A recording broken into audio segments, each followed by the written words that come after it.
from, oh, okay, I see Commander Bachello, Commander Foley. Okay, good. All right.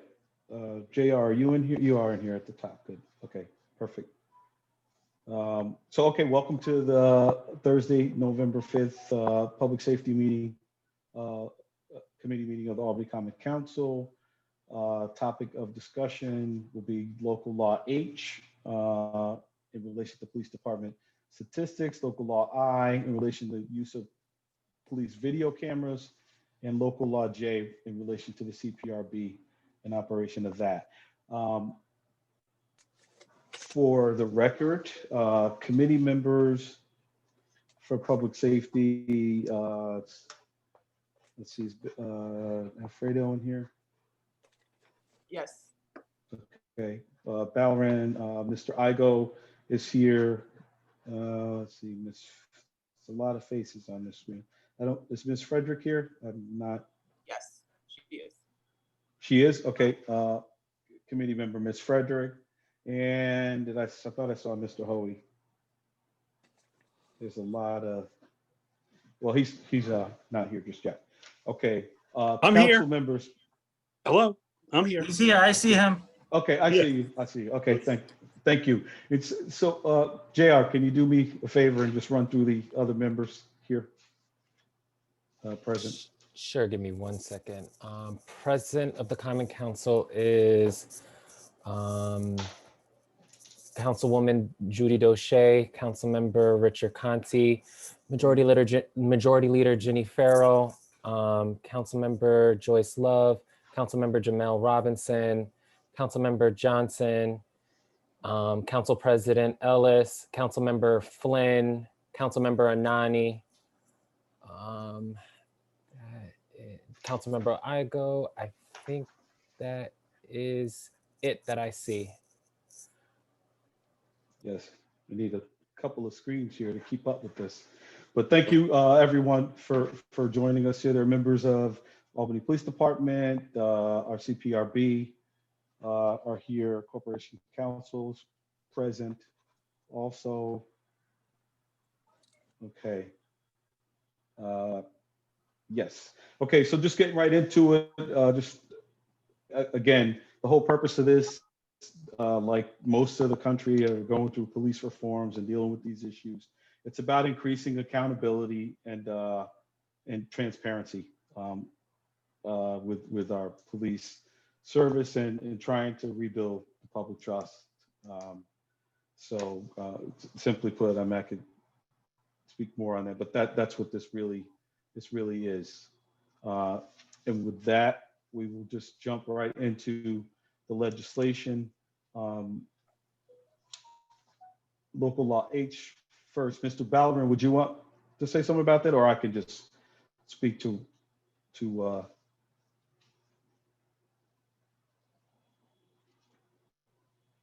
You can speak if you want. You're of the committee. Right. It's a pretty sensible piece of legislation.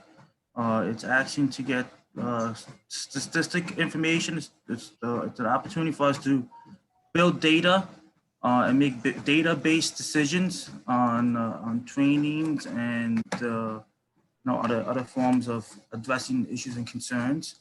I think it's good legislation, but you can speak more on it. Yes, and so also the idea is that I'm sure the police department already collects this information and data. You have it through the I forget the name of the CAC or whatever it is, the place that does your data. But we want the statistics reported out to the council and in turn, which will make its way to our website and be there for us to share with our constituents, just to to open it up and give people a greater idea of what's going on. So that is Local Law H. So I'll keep moving. I'll go through, mention these, and then we can talk afterwards. So Local Law I is the next one. And it's in relation to the use of police video cameras. Mr. Johnson, would you care to say something, or I could just, just go ahead. And it's a part of a policy regarding the use of body and dashboard cameras, and require reporting when officers turn them off.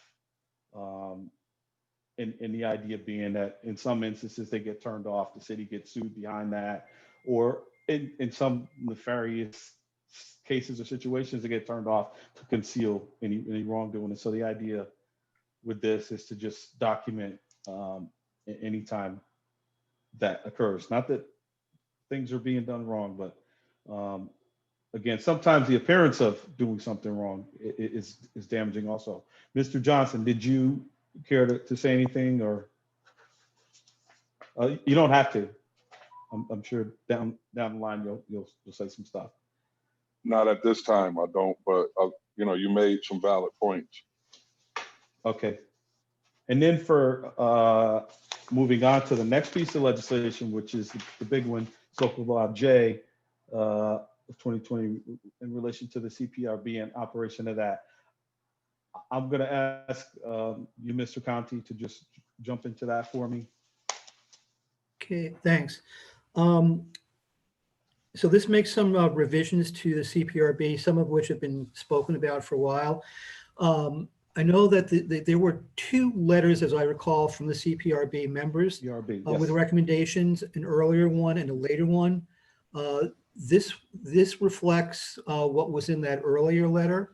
And I think after this was introduced, the second letter came.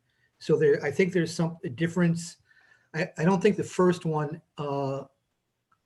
addressed the issue of subpoena power, but I believe that was included in the second CPRB letter. So the subpoena power provision in this proposal might not match what was in the later letter from the CPRB, just because it was a timing issue in terms of when we got that letter.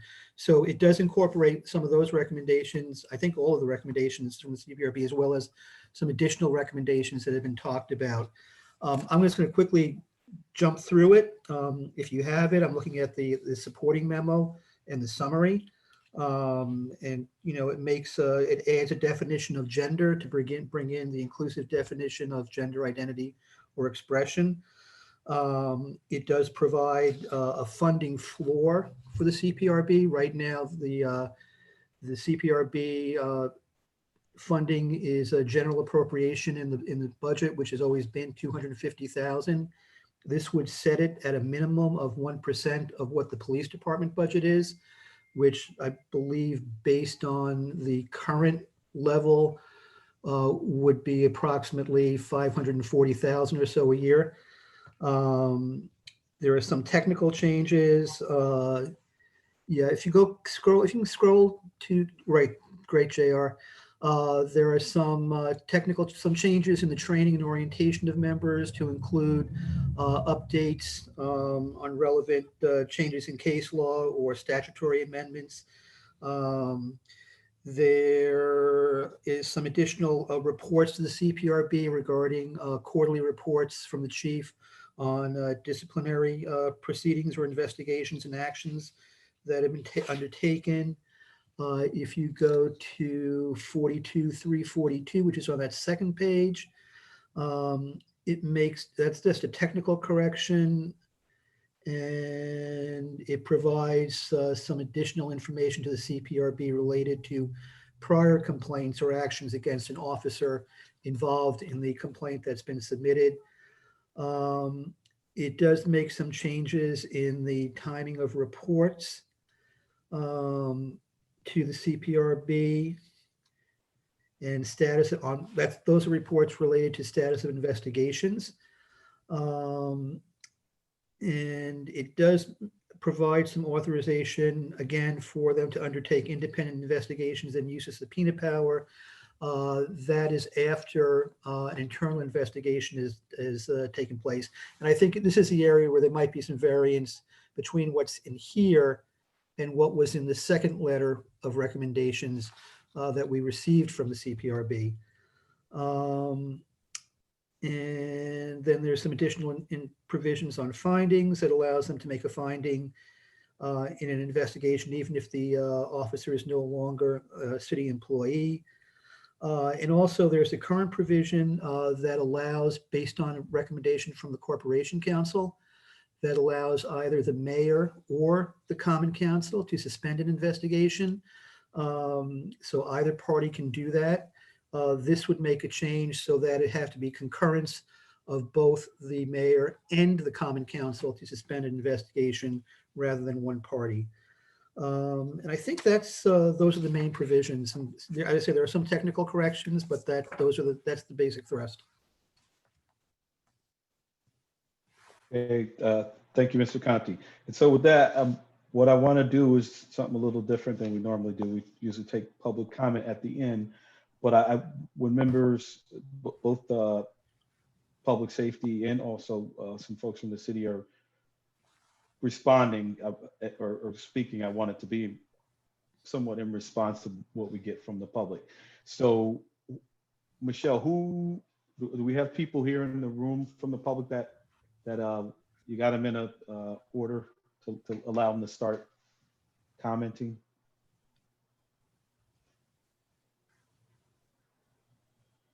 I think we were gonna try to do the written first, since we already have that in the recording, because Shauna's gonna handle that, and then I'm gonna send off something in the chat to see if anybody's wanting to talk. Okay, perfect. So, Shauna, will you take care of that for us? You're muted. Okay, I have the first recording. I'll play that now. Hi, my name is Dara, and I have a comment about the public safety meeting that's going to be held today. First, I would like to thank the committee for the opportunity to provide a public comment. My son was assaulted by 13 police officers last New Year's Eve, and I would like to know if all the changes that are being requested would also include the complaint that I filed back in February. I see that it's recommended that the complaints be reviewed after 60 days.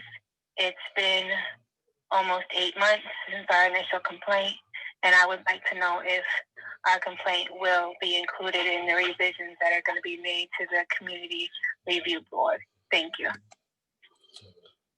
Right. So, and we have about 17 written public comments. I'll try to go through them as quick as possible. First, we have Lily Mercogliano Easton of 20 Wilbur Street in Albany. Her comments state, I'm writing to express support of the 3 local laws being reviewed at tonight's public safety meeting. I submit my strong support from a place of deep frustration that these laws have not already been passed and this conversation has not progressed further.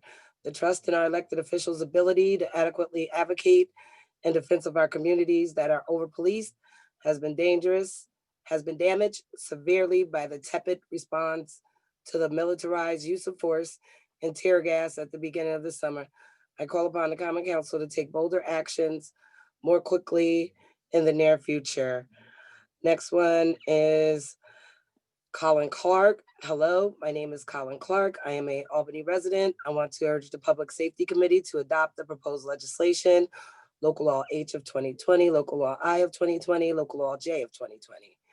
This legislation would create a foundation to make meaningful change in how Albany polices its residents.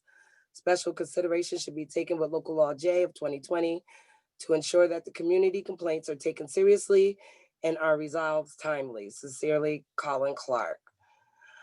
We have a letter from the Center for Law and Justice, Inc., from Alice Green. That is very lengthy, 3 pages long. In it, she does suggest some helpful, inclusions for the local laws that are on the table. But overall, she is in support of the moves to address the issues.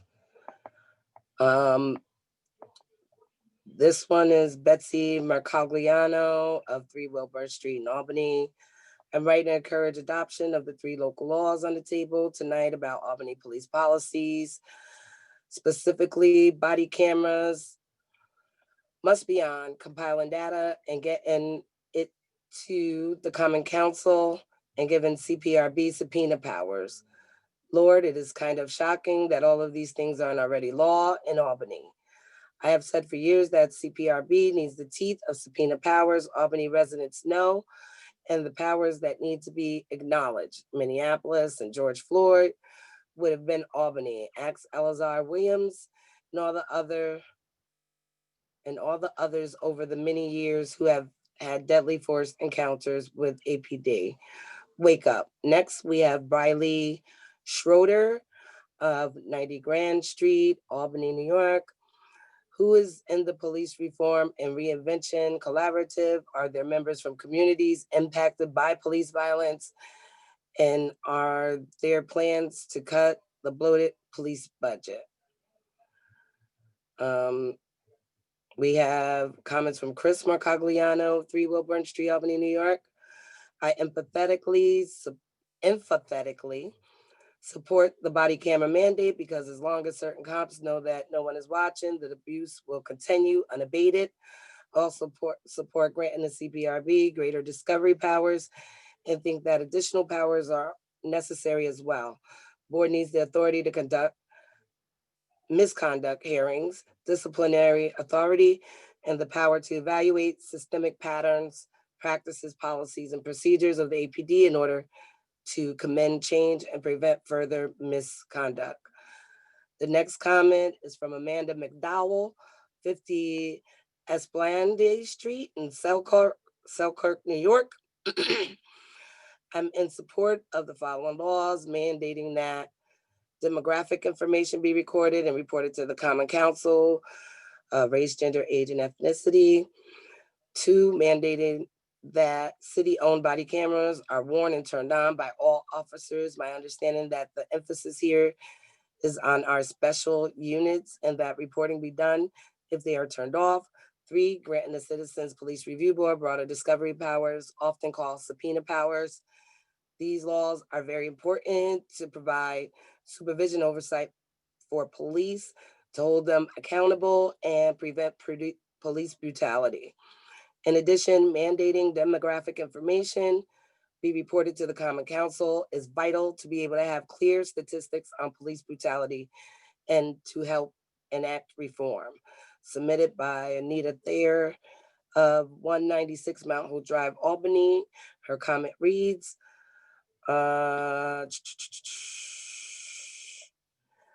this is also a lengthy one as well. I didn't read all the way through it. She says, unfortunately, tonight's public safety agenda falls far short of meaningful police reform. A meaningful reform would mean a truly independent police review board with the unfettered right of subpoena and authority to discipline police officers. Police reform would also mean a diminished role for police and community disputes and enhanced role for the social service and mental health providers, among other things. She says it falls short of recommendations made previously by the City of Albany Albany Community Police Review Board.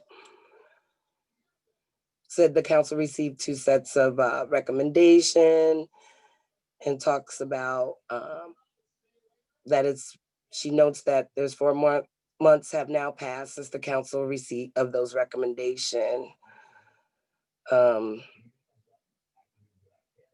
She says, furthermore, I encourage the committee to review all recommendations CPRB. I especially will look forward to a proposal incorporating the public access to information provisions into a proposed local law without further delay. After the lessons we have learned in community, as a country, following the murders of George Floyd and Breonna Taylor and many others, the integrity of the city of Albany and its leaders require an earnest attempt to be better. Let's fix local law J, pass local law H and I, and then settle down to the serious business of reimagining how we deal our safety as a community. The next one is from Nicole Pulsino of 17 Oxford Road, Albany, New York. I'd like to voice my support for the 3 laws proposed to increase oversight of the APD, mandating that demographic information be recorded and reported to the Common Council, mandated that city-owned body cameras are worn and turned on by all officers, and that reporting be done if they are turned off, and granting the Citizens Police Review Board broader discovery powers only once the Common Council has accurate and complete information as to how the citizens of our city are being policed can true reform take place. Another next public comment is Andrew Powers of 94 North Pound. Oh, am I leaving stuff out? I'm sorry. I apologize if I'm going too fast. So Andrew Powers, 9.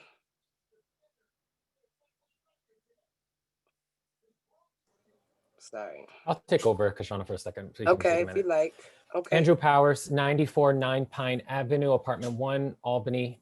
The city of Albany needs to actually do something for their residents besides simply paying APD to harass and harm poor people.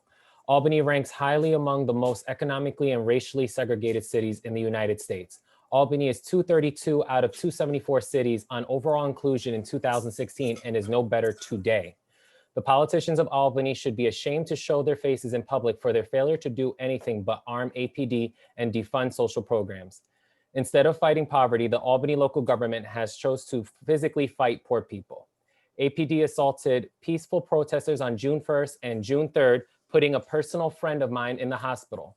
Multiple CS gas canisters, some of which reported to be expired, were deployed, and 40mm bullets were fired at protesters exercising their First Amendment rights. The violence imposed by APD was not limited to those protesting, as chemical warfare is not limited to its targets. People who were in the vicinity were also exposed to expired CS gas, including people in their homes. No officers were in danger at any point, and yet they employed all the military-style equipment that the Albany local government allows them to use against the civilians. Those who oversaw and participated in this overt violence must be reprimanded through dismissal from their posts and prosecution for their assaults. The civil unrest in Albany over the summer was caused only by the brutality of the police, as evidenced by the only disturbances happening when police presence was high at a given protest. Protests occurred nearly every day, somewhere in the Capital District, and all but the 2 mentioned ended with unrest. No property damage justifies violence against unarmed civilians. Shame on anyone who expects civilians being gassed and shot to behave, but not the officers whom the city employs and trains specifically to handle distressed civilians. The APD only escalated tensions at protests this summer and therefore have demonstrated how useless they are as peace officers. The brutality of our local police has not been addressed in any way. The officers need to be brought to heel and prosecuted for their violence. Defund the police now. Every APD officer is a major lawsuit waiting to happen. Sell their weapons and get this occupying force out of our city. They do not belong here, and I do not want to pay for their violence to continue. The next one is Susan Blake, 233 Union Street, number 2 of Schenectady. I'm writing in support of the motion to require the body cameras be worn and turned on at all times, as well as granting the Common Council discovery, subpoena powers, and collecting demographic information that is then available to the Common Council. Let's demonstrate that there is nothing to fear in transparency. The next one is Andrew Parnes of 18 Terrace Avenue, Albany. Police reform. Earlier this year, I was really hopeful that the Common Council might pursue the drastic police reform that is so transparently needed. The community has voiced its concern over and over again, yet the Albany Police Department has faced no real pushback from our governing body. Painting Black Lives Matter on Lark Street and putting a banner up on City Hall are not reforms. These empty gestures don't save Black lives. Please, I beg you to take this matter seriously and take the brave action that is so needed by the citizens of Albany. The next one is by Scott Waja Griffin, 38 Edgecombe Street, Albany. I am commenting in favor of the adoption, waiting until it stops moving, of local law HIJ of 2020. Each is a common sense action to promote accountability in the city's police department and to address the mistreatment of minority community members in a timely manner. Local law I is particularly obvious for ensuring fairness and accountability in policing. The protests and violence over the past year has put the spotlight on the Albany Police Department, and it is in the best interest of both APD and the community for these laws to be enacted. The next one is David Easton, 20 Wilbur Street, Albany. I'm generally disappointed with the way Albany Police Department has shirked responsibility when it comes to disparate treatment of Black and brown people in the city. I advocate for the approval of 3 new laws to start TO approval. This one, mandating that demographic information be recorded and reported to the Common Council, race, gender, age, and ethnicity. 2, mandating that city-owned body cameras are worn and turned on by all officers. Parentheses, my understanding is that emphasis here on our special units and that reporting be done if they are turned off. 3, granting the Citizen Police Review Board broader discovery powers, often called subpoena powers. Thank you. The next one is from Sarah Reed, 59 Lenox Avenue, Albany. I would like to express my support for the 3 public safety laws that being reviewed this evening. All 3 support a framework of accountability that is much needed in our city. As a resident of Albany, it is important to me that the city act by 1, mandating that demographic information be recorded and reported to the Common Council, race, gender, age, and ethnicity. 2, mandating that city-owned body cameras are worn and turned on by all officers. My understanding, the emphasis here is our special units, and that reporting be done if they turned off. 3, granting the Citizens Police Review Board broader discovery powers, often called subpoena powers. Thank you for your support being these actions to improve accountability and equity. Sarah Reed. The next one is Jim and Roberta Reed, 30 Fairlawn Avenue, Albany. We are writing to express our support for the proposed local law H, I, and J of 2020. These laws would include awareness of current practices and transparency of the facts of specific incidents, helping to identify changes to policies and practices, and strengthen oversight to ensure that policies are followed. We believe that they should be enacted into law to show the city's commitment to these goals as Albany works to ensure non-discrimination in law enforcement. Good day, I must say that any proposed plan at this stage is illegitimate. Why do I say this? I think this is, Michelle, is this from another one? I believe this one is, yes, this is, okay. This one's from Rachel Wilson, Albany resident, Madison Avenue. I believe she provided one orally via the comment line, but this is also her written one, so I'll read it in lieu. Good day, I must say that any proposed plan at this stage is illegitimate. Why do I say this? There hasn't been real community engagement involvement from onset. Whom Mayor Sheehan brought to the table were community stakeholders, i.e. business owners, clergy, activists. This is not in step with Governor Cuomo's Executive Order 203. Governor Cuomo was very specific as to what community participation should look like from start to finish. I, for one, expressed interest before meeting began to take shape. Not only has follow-up been inconsistent, but information was not transparently disseminated in a timely manner, if at all, to allow for robust community involvement. At one point, I contacted a media source to inquire what was happening. Only then did begin to receive responses from the mayor's office. Further, various forms of technology was not implemented, which might help foster said involvement in timely information sharing. I was able to participate on one collaborative meeting. Jasmine Higgins was supposed to followed up with workshop participation. Not only didn't that occur, but numerous subsequent attempts to find out what was happening meeting-wise were unsuccessful. How can you consider passage of this current plan knowing the community was not fully engaged as per EO 203? Answer, with some of other Albany city government projects, FG studies, etc., you can't. You need to start from scratch if it is to be a fair and representative of all, not just stakeholders. Albany residents upon whom police reform will be most impactful. I'm requesting access to this evening's meeting via Zoom.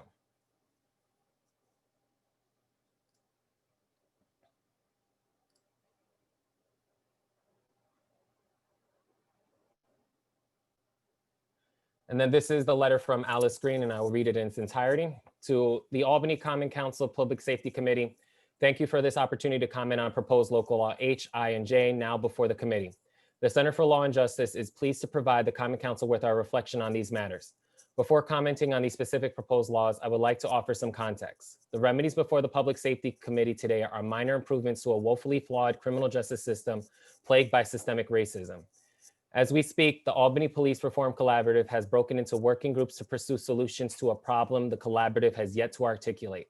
Not once during the months the collaborative met was the community asked to provide its views on Albany's policing reforms. The city is simply not facing some undeniable truths. Albany's history of policing is one profoundly impacted by systemic racism. People in Albany's communities of colors have suffered individual and collective trauma as a result of policing contaminated by systemic racism, and reform must be accompanied by reckoning. Policing in Albany cannot be reformed without acknowledging and addressing the trauma caused by past APD actions. Michelle, can you zoom in a little bit? It's a little hard for me. Thank you. Had the collaborative asked the Center for Law and Justice, one of the most experienced justice advocacy organizations in Albany, for its insight on the problem, we would have told them that the situation requires bold systemic change. We would have told them that the collaborative should consider completely reconfiguring services. Perhaps the current Albany Police Department budget could be reallocated to a newly created Department of Public Safety. Instead, without ever having defined the problem, the city has decided the solutions lie in the 5 working group topics, one of which includes the 3 laws being proposed, a civilian oversight. The description of this work group on the collaborative's webpage just suggests only surface reforms when what is needed is an entirely different system for developing, implementing, and enforcing policing. Policies. The whole civilian oversight system and structure must be changed so that independent body would actually have disciplinary authority. The center sincerely hopes the Common Council keeps this in mind when considering the plan that would produce by the collaborative. That being said, the 3 laws proposed here are improvements over the current CPRB. The center endorses proposed local law H, which requires the gathering and supporting of statistics on race, age, ethnicity, and gender, and the reporting of these statistics to the Common Council. Effective monitoring of potentially discriminatory police practice can only be accomplished with comprehensive data. The center also supports proposed local law I, requiring that police officers or vehicle cameras be used to record any interaction with the public and that cameras record the entire interaction. The exception proposed in the local laws are appropriate.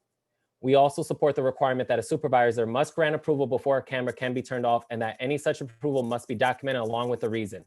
While the center approves of the provision that the chief provide the Common Council on a quarterly basis with a report of a number of times cameras have been turned off and a summary of the reasons the request was approved, we would ask that you also strengthen the proposed law by requiring that the quarterly report identify any officer who has turned off the camera more than once in that reporting period.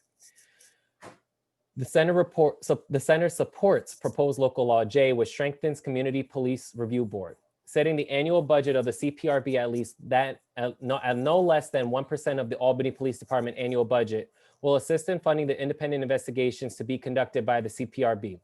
The new subsection requiring quarterly reports to the CPRB on disciplinary investigation and actions taken within the police department is appropriate as it is granting the CPRB the authority to request reports on whether disciplinary action was taken in any specific case.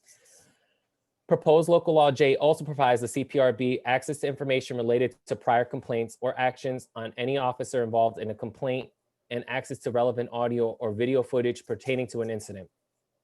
The center supports this proposed change. Additionally, we strongly support the provision that authorizes the CPRB to undertake independent investigation in certain instances and to issue subpoenas on its own without the need for prior authorization from the Common Council. The provision that allows the CPRB to make a finding in an investigation, even if the officer is no longer a city employee, is appropriate, as is the provision that the concurrence of the mayor and the Common Council is required for the suspension of CPRB review of a complaint when recommended by Corporation Counsel. The center suggests that section 42-342E is incomplete. This requires that if the APD fails to make footage available to the CPRB within 14 days of the CPRB's request, it shall forward a notice to the CPRB and the Common Council explaining the delay. Then what? It has been the center's experience that the requests for information from the APD, including FOIL requests, are frequently met with repeated and consecutive delays. Does this proposed provision allow the APD to simply send an explanation every 14 days without providing the footage ad infinitum? there needs to be some sort of penalty applied after a delay of, say, 28 days.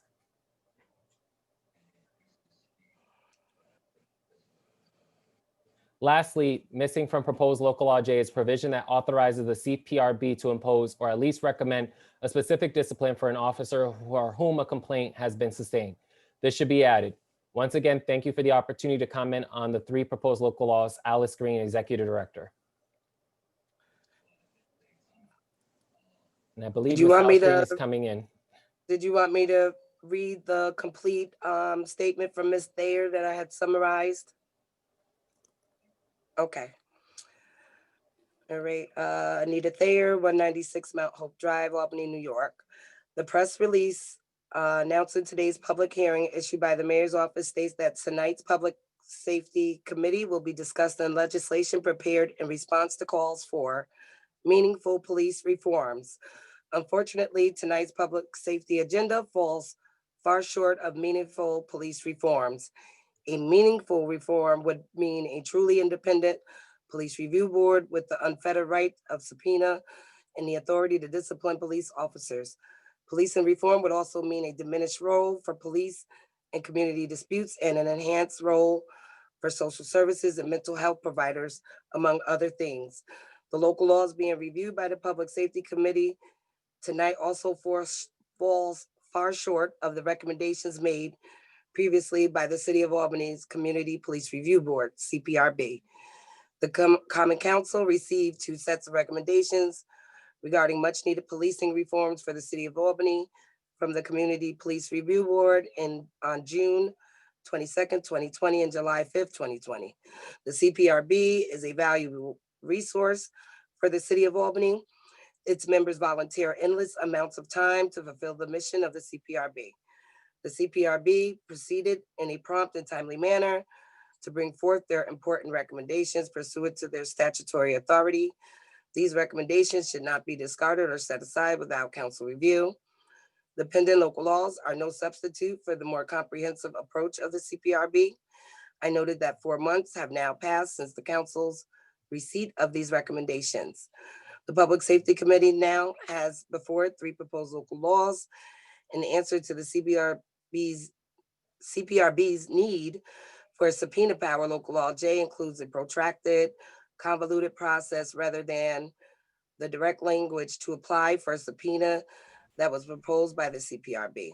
I urge this committee to re-examine sections 42-3, 343 proposed local law J, subsections G and H, and consider replacing these provisions with the subpoena language proposed by the CPRB in the first section of their letter of July 5th, 2020.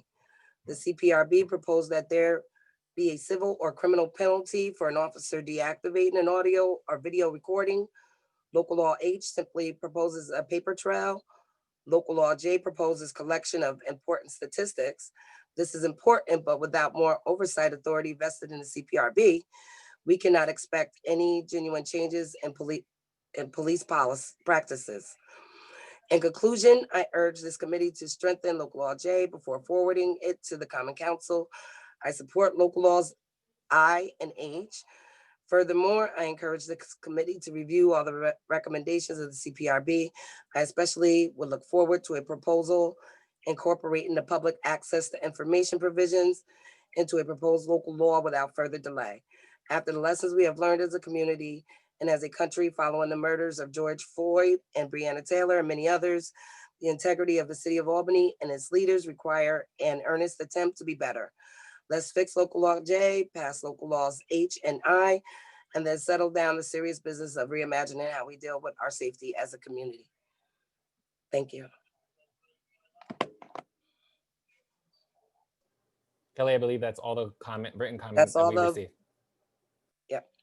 Okay, it's written. I noticed that Dr. Green popped in.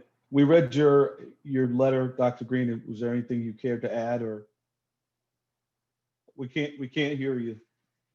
I actually don't recall reading it, but yeah. No, thank you. I'm sorry I wasn't able to be there, read it myself. Okay. Okay. Thank you. Thank you. So at this point, the community members in the room right now will have to get a comment from you all, which would include the CPRB members and other folks that are here. So JR or Michelle, can you work that out based on response or when they apply to speak?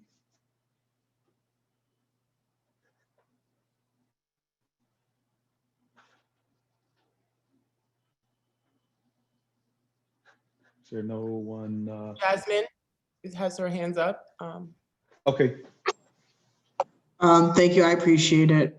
So I have 3 comments, rather 2 questions and 1 comment. I will be responding to the comment that was leveled against me by Ms. Wilson. I'm going to share my screen. Give me 1 moment, please.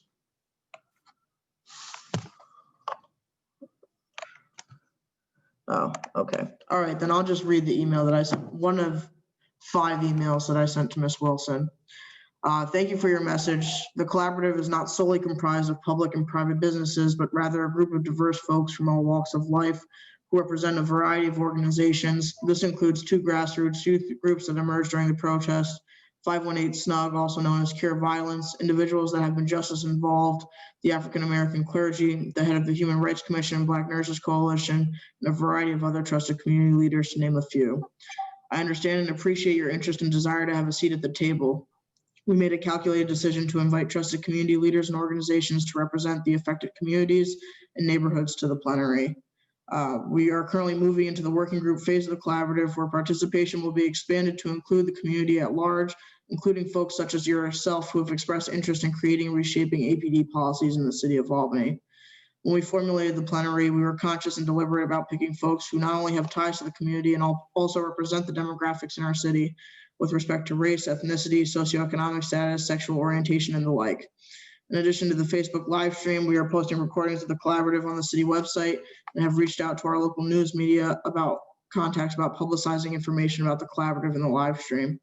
Please reference the below link to the webpage dedicated to the City of Albany Policing Collaborative. The press release announcing the collaborative and the 37 members can be found at the bottom of the page. In addition, all documents and assigned readings shared with the collaborative either have been or will be posted to the city webpage. I then linked to the webpage dedicated to the collaborative and said I would reach out to Ms. Wilson once the working groups are finalized. I then exchanged 2 to 3 more emails with her, but please do understand that many of the emails I received from Ms. Wilson were received after normal business hours. And while I do frequently respond and attend to emails and work after 5 p.m., I do not believe it can be expected that I respond after 6 p.m., 7 p.m., 8 p.m. frequently and habitually. I've provided Ms. Wilson with the website. I've had the website updated in as timely a fashion as possible, given the large amount of documents and information that we have consumed. And just so you're all aware, I have responded to her emails, but have received over 30 emails and phone calls from Ms. Wilson alone. That being said, I would like to ask a question about local law H. So while I do think that it's really important that we collect data about race, ethnicity, gender, and those characteristics, I was wondering how we as a city and APD can ensure that implicit bias doesn't become part of that observation about race or ethnicity. For example, let's say that profiling was a reason, racial profiling was a reason for a stop, and then an officer observes said race, and that only serves to confirm the bias that was the genesis of the stop. I'm not saying that we shouldn't collect the information. I'm just wondering how we can ensure that implicit bias doesn't continue or occur in this process. And I understand that this legislation is modeled after the Community Policing Act that was passed in Virginia, and that similar laws have been passed in several states and several cities. That's just a question that I have. And then with respect to the CPRB, Given some of the discussions that we've had during the police collaborative and some of these working group meetings that we've started to have, I was wondering if the consideration of diverting funds or providing funds for some of the recommendations that might come about, including the creation of a database where folks can track police misconduct in the city of Albany, just being one example, something that would require administration, would require funds to get such a database up and running, an analyst, someone who can make it accessible to the community, things like that.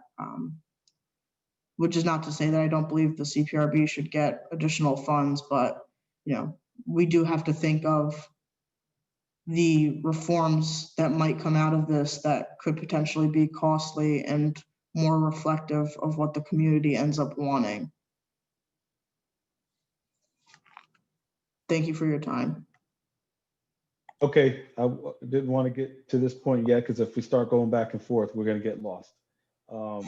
And again, this is not meant to, we want solutions. We want to try to make this work and do the best we can for our folks. I don't want people feeling like they have to defend themselves at this point. We're discussing the legislation. So any response to her, can APD, can you guys just hold on for a minute? Just any members of the... We have a couple of comments. We have Miss Danielle Hilly who's next, who has her hand up. Okay, good. Yep. Hi, everybody. I'm Danielle Hilly. I'm at 46 Myrtle Ave. I have a couple of things. I'm probably got out of order, but I was listening to the comments and I have a few comments on those. But the first one that I need to say is, though, I really do appreciate council staff, like, for making these happen and for making sure that you reach out to as many of us as you can. I think under the circumstances that, great consideration has been made. And I also think that one of the benefits that may have come out of this pandemic is the ability to do this to do these Zoom calls and to have far more transparency. Like, I can hear what's being said in these, and there's the ability to go back and watch them. So, like, I really think that has made it a lot easier. It's also made it a lot easier for many of us who are very community involved to be able to participate in these because they don't have to go anywhere. So I have a couple of questions in regard to local law. As somebody who's worked for several years with victims, I am a bit concerned about the awkward moment in between a request for a camera to be turned off and an officer getting permission and explaining to their superior as to why that camera has been turned off. Will use for this circumstance a rape victim who has been encountered by an Albany police officer who is now asking to not be filmed, may be very emotional, may not feel comfortable being on film. We're now asking that officer to say, hold on, ma'am, I understand that you have just been violated, but I need to ask permission before I can turn this camera off. And then are going to have some kind of a conversation with their superior that goes maybe something like, Sergeant so-and-so, I have a rape victim who is disheveled and very upset, and she does not want to be on this video camera. Like, how does that happen? Does he walk away from the victim and do that? Like, how are we going to account for situations where the victim may not want to be videotaped? Or if it's not an adult rape victim, what if it's a child rape victim? Like, there has to be some consideration in this. There also would like to know what that consideration would be in foiling. I think that body cameras should be able to be released to the public. I'm not really sure why we continue to withhold them. That was a discussion that we've had with the community for a long time, but I do want to make sure that if we're going to restrict their ability to grant a victim survivor with the ability to turn off that camera, that we have some way to stop that interaction from ending up in public hands, because that is extremely inappropriate in my opinion. The second thing, maybe I missed it, but is there a provision to ensure that the CPRB has an independent attorney. One of my largest issues when it comes to the CPRB is how much they need to rely on the police department. I think that they, you know, the police department does their investigations, and if we're going to make sure that they have, they're able to make an independent decision that's not in any way biased by coworkers of these officers, then we should also ensure that there is an attorney that is their own attorney, that is not the city's attorney. When it comes to data collection, I will have to say what I've been able to obtain thus far when it comes to data collection in this city is really concerning and alarming to me. I'm not sure how we're going to mandate additional data if they are not keeping, if they're not ensuring the integrity of the data that they already collect. I'm not even sure how they use that data for things because it seems incredibly flawed and incomplete. I don't understand how there can be fields that are blank and no supervisor has gone back to ensure in a timely manner that those fields are filled in. So I'm concerned with requesting more data. I think that we need to collect more data, but I'm concerned with requesting that data and how that data is going to be used if that data seems to go in flawed and come back out a mess. So I think that before we can ask to collect more data, there needs to be some work done in addressing how the analysts work, how the data is collected, how it's utilized. As for the collaborative, like I'm actually the co-chair of the general orders, and you know, it's, how do I put this? It's kind of concerning that the community continues to diminish the value of the members that are on it because they're not on it. I know how that sounds, and I'm sure I'm going to get a whole bunch of backlash for that, but there are a lot of really qualified Black and brown people who come from communities that are heavily policed, that do definitely understand what's going on, you know, and there is plans. I can't speak for other groups, but I do know that our group does plan to do, you know, public comment and surveys and other things. There's been a lot of discussion. I co-chair it with Pastor Poindexter. So, you know, that is a completely different, separate conversation that's separate from what's going on here today. But I just needed to say that because I do think there are, you know, I've read through the guidelines. That group does meet the guidelines when you look at who should be on it and how, you know, their basic play out for it. So can we do more? Of course, we can always do more. But given that you have, you know, all volunteers and that we're taxing the staff that's available, I think that, you know, we should see what comes from it. And, you know, I support us putting in additional measures.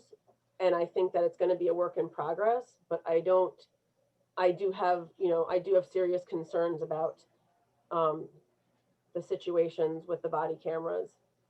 And I think that we had spoken about this many times previously in public forums about that. So thank you for the opportunity to speak. Okay, JR, who's next? The next one is Kara Holt.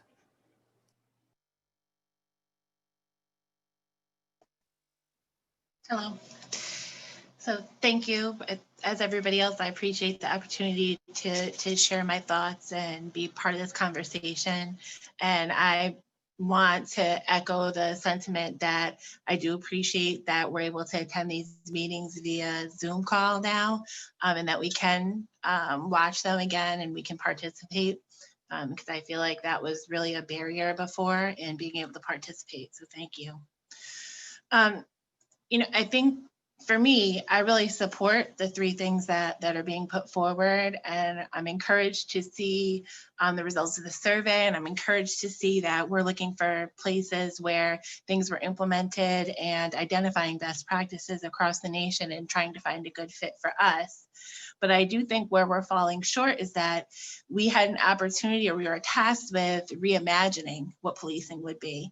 And I think, especially given the fact that we've had such a dramatic increase of folks who have mental health and or substance abuse issues, and that's not being addressed, is enormous.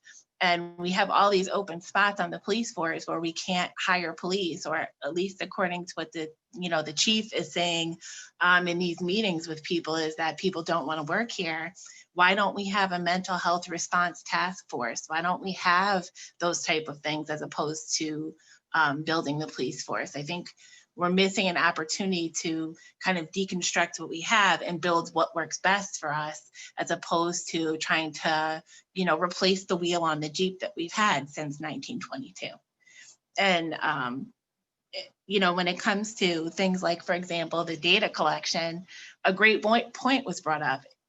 There's a saying, if for those of you out here on the call that do data collection, garbage in, garbage out, if you don't have reliable data, whatever you pull from that is going to be trash. You have to be able to have a control. You have to be able to have a consistent amount of reporting to be able to identify patterns. If you don't have those things, then that effort is not going to bring anything. So that means considering, as somebody else suggested, a budget in terms of an analyst, or more structure around how we're saying that we want things to be done or see things done. I'm not sure how it could be helpful. To Alice Green's point about the foils and being able to say, give an explanation when things aren't provided within 14 days, she's absolutely right. That happens continuously with foils. All they have to do is continue to send a letter, and it's a consistent, we'll say, government pattern. I don't want to say, Albany City, but across the New York State government, it's an issue. So I think that's also a really valid point. I think I just really wanted to plug for us looking outside of just fixing what's broken and really taking a step back and seeing if what is here can be changed and in any way to work better for our city and its citizens. The idea here is that it's not the police officers themselves that are racist or implicitly biased individual human beings that are just out here trying to wreak havoc on people. I don't think generally that's what people wake up to do. It's an institution. So it doesn't matter what color the police officer is, they're part of a job, they're part of an institution, a place of work that has a certain attitude and way of operating that permeates the way the person behaves. And when all we do is say, okay, well, we're going to tweak this and tweak that, that's not changing culture, it's not changing attitude, it's not changing bias. That's my concern. So yes, I think these three things are great, but it's a small start. It's not nearly reaching what I think that we need to do. And it's personally evidenced for me in the fact that I've lived in more than one neighborhood in this city, and living in one neighborhood for 15 years and then coming back to live to another one and being treated completely differently based on where I live is just, I think, evident that there's attitudes about whether it's the color of people's skins or the places that they live, there's bias. And we need to be doing more about that. And how are we going to restructure things to avoid it, as opposed to, just fault finding and trying to just correct little, putting the sealant on the cracks in the dam. So thank you.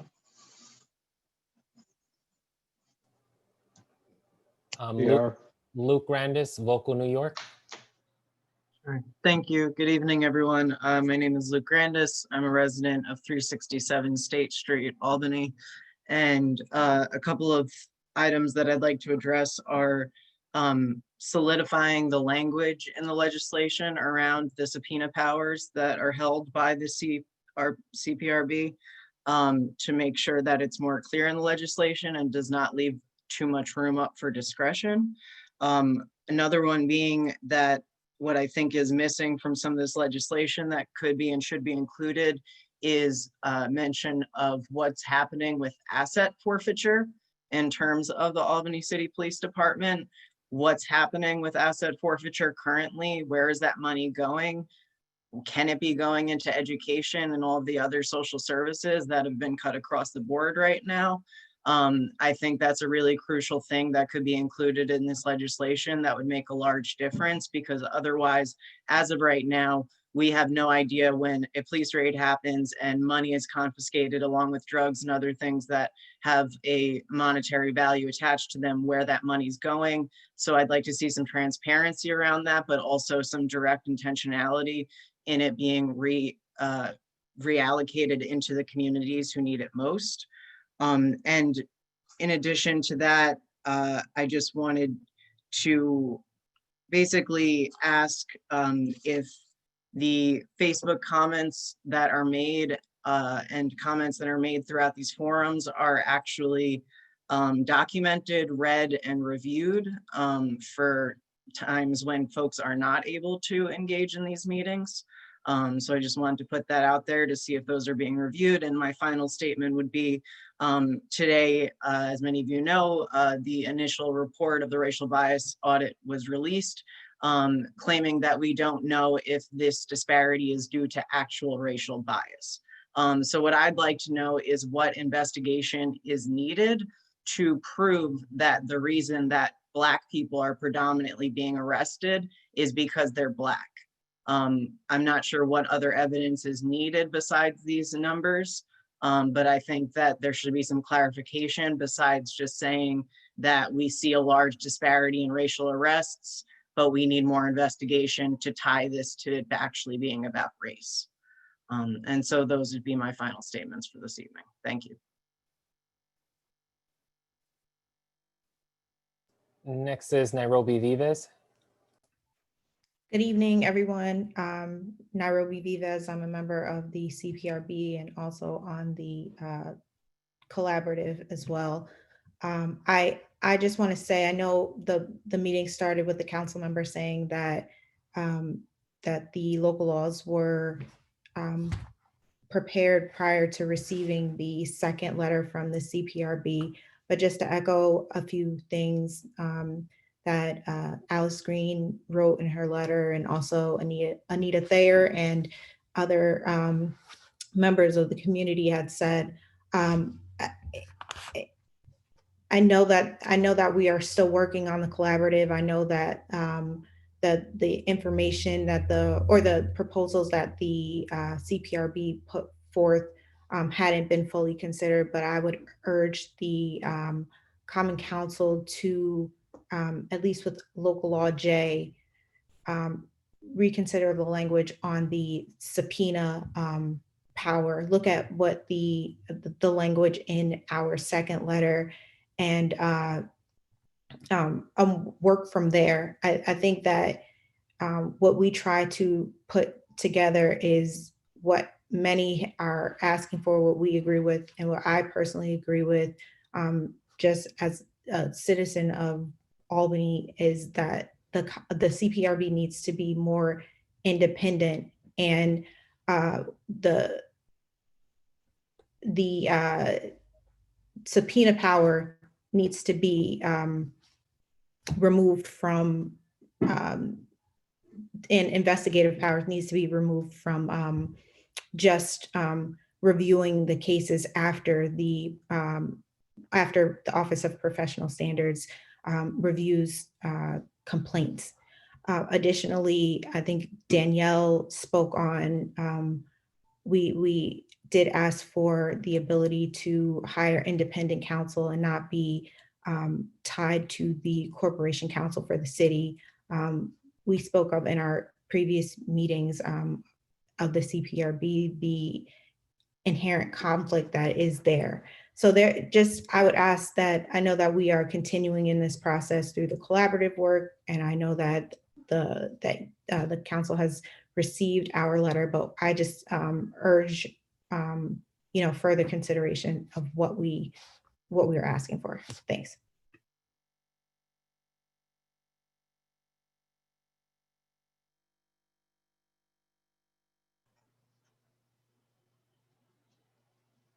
Is there anyone else, Mr. Pachalo? Professor Ava Ears. Hi, thank you. I just wanted to add really quickly. I'm, as many of you know, the Government Law Center at Albany Law School, where I work, provides staffing services to the Police Review Board. I'm also on the Mayor's Collaborative, specifically on the Committee on Civilian Oversight. And so I just wanted to emphasize, along with what everybody else has pointed out, that the members of the Police Review Board and certainly the members of the Collaborative are also working on other issues that have not yet been discussed in the CPRB's letters that were submitted this summer. In particular, I think there's going to be continuing conversations of the issue of disciplinary authority, which is something that Dr. Green's letter raised and that others have talked about. Certainly the board has already mentioned independent counsel, independent investigative authority. And so I just wanted to make sure that whatever action the Common Council takes, it does so bearing in mind that there are certain to be further recommendations and thoughts coming from both the Collaborative and I suspect the board itself.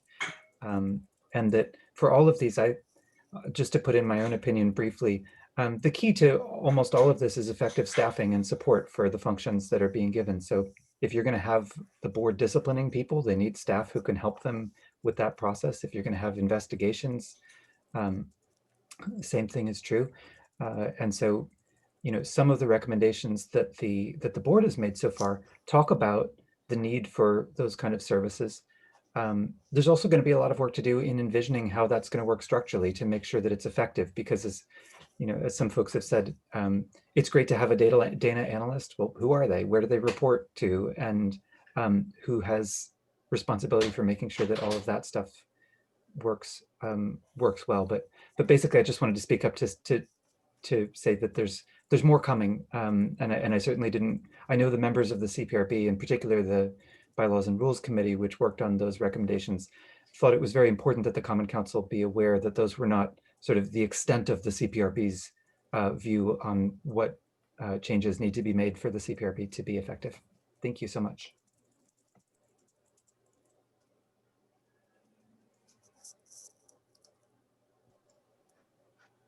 That's it. Is that all for comments, Mr.? Yes, at this point. I believe Luke wants to talk again. All right, just one more comment, if that's all right. I forgot to mention it in my previous statement. Thank you. I just wanted to remind everyone and invite everyone on the Common Council who's on this call right now, as well as all members of the Collaborative, with the exception of APD, to attend a in-person public community forum taking place tomorrow in front of St. Joseph's Park in 10 Rope Triangle to hear directly from community members who may not have internet access, who may have hearing impairments and not be able to access these meetings due to there not being closed captions. And so we really invite individuals to come out and hear directly from the community, specifically in regard to police reforms and their recommendations, testimonies, and suggestions. Thank you. Okay, so with that, I'll take any questions or comments from the committee members. If you all have anything to add, and then we'll move on to council members before getting to APD. Mr. Ballard. Thank you, Sheriff. First and foremost, I want to thank all the community members that, wrote in and are here today, sharing and expressing their concerns. I also want to make it clear that this is, bigger than what we have here today, and we understand that. But we have to start somewhere. So,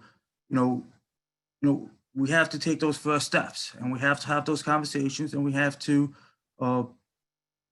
start with some legislation and see how we can make it better and make it stronger and make it usable on the ground. That's what I always look at. How is this going to be on the ground? How is this going to be implemented on the ground? And how is it going to be done efficiently and effectively?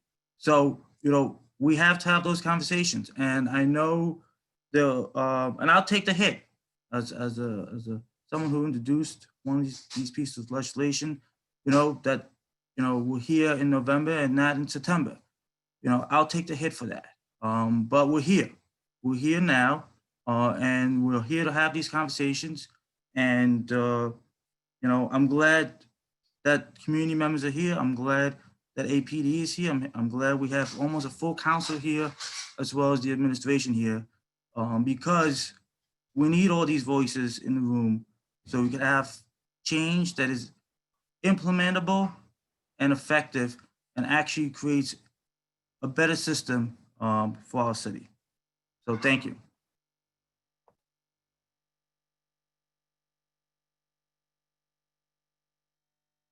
Councilmember Frederick.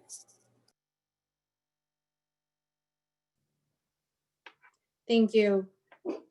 Just want to say first, thank you to everyone who spoke tonight.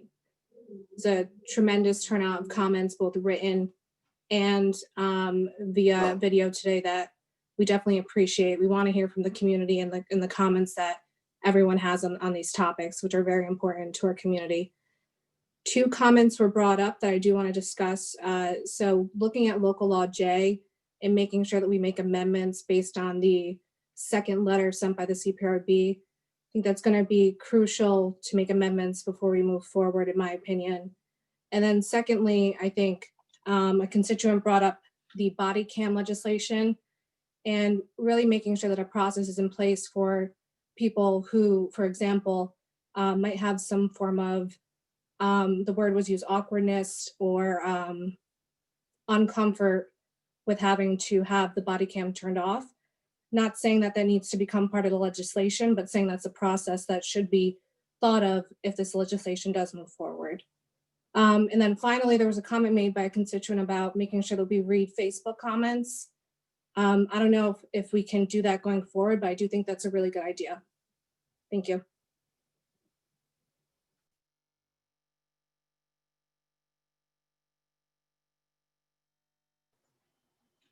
Any other committee members? If not, we'll just open it up to the rest of the council.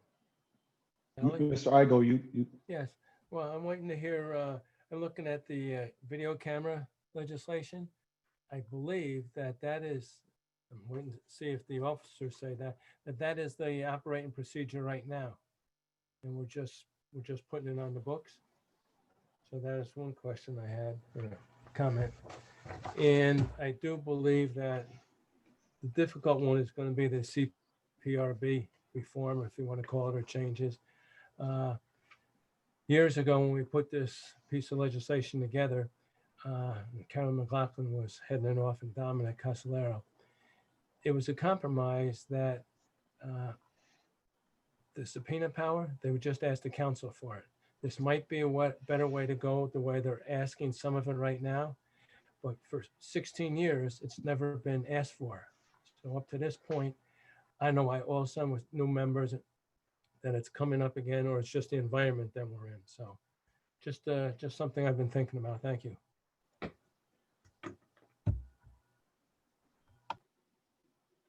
Anyone else? Mr. Conti. Great. Thank you. And thank you to all the speakers and the comments and the recommendations, which are very helpful and valuable as we continue considering these local laws and other provisions. Just wanted to, on the CPRB provision, again, the first, I believe we incorporated, I know we incorporated the recommendations within the first letter that we received, and then that letter did not specifically address subpoena power, but the provisions that we put in local law J did eliminate the restrictions on the CPRB's use of subpoena power, namely having to go to the council for approval, et cetera. So we did greatly expand that option and the opportunity for the CPRB to use that. And then the second letter, which came as was indicated after we had drafted this and introduced it, did contain a more specific recommendation from the CPRB on that. And I think our intent was that as we continue, as we went through the committee process, we would then be able to incorporate those additional recommendations into the legislation. So that's just the difference. I want to make sure the recommendations from the CPRB, at least to my mind, are important in terms of guiding us as far as what type of revisions or reforms we want to make, because those are the members who are involved in this process and understand the need, the shortcomings in the current structure, et cetera. So subpoena power definitely is one of the areas. And also want to note in terms of, there is a provision that we put in as far as funding to try to create a more stable floor, significantly increasing the funding that's available for the CPRB. And I think part of the intent there was to be able to provide the CPRB with the additional resources that they would need to act in a more independent investigation. Currently, the contract is with the Albany, with the Government Law Center at Albany Law. And, you know, that's one provision that contract might continue. That's a discussion that has to be had, but was also meant to open up the opportunity for the CPRB to hire their own staff or have additional resources to do investigations, which could also include an attorney. So that's something that's very much on the table for discussion. And I think those were the two main provisions I wanted to just comment on. But as I said, this is really an evolving discussion, and the comments that we hear tonight are really important and very helpful. And those are two areas I know in terms of subpoena power and staffing are two areas that we need to continue to have some further discussion on and see how we can address those, because I think we need to address those in a proactive way. Thank you. Richard, could you send a copy of that second letter to us on the CPRB? Give us something to think about. It was sent out to everyone, and maybe Michelle or JR, you can resend both letters. Yeah. Thank you. Okay, any other members? If not, Danielle, go ahead. Hold on, Danielle, Mr. Robinson. Hi, yes, thank you. So I just have a comment about the data collection. I do believe that, again, as the community members said, that trash data in equals trash data out. So I think that, you know, we should also look at hiring the CPBRB hiring an independent analyst to analyze much of the data that the police department has. And then also, I read in the Times Union today that regarding, you know, data, that there was a data loss that happened in APD. And so I think we need to look at how the data is also housed and where it is housed and who has, you know, the access to make sure that the data, this data loss that the Times Union mentioned today in today's paper won't happen again.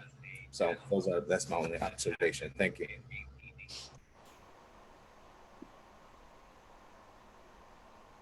Mr. O'Shea. Mr. O'Shea. Thank you.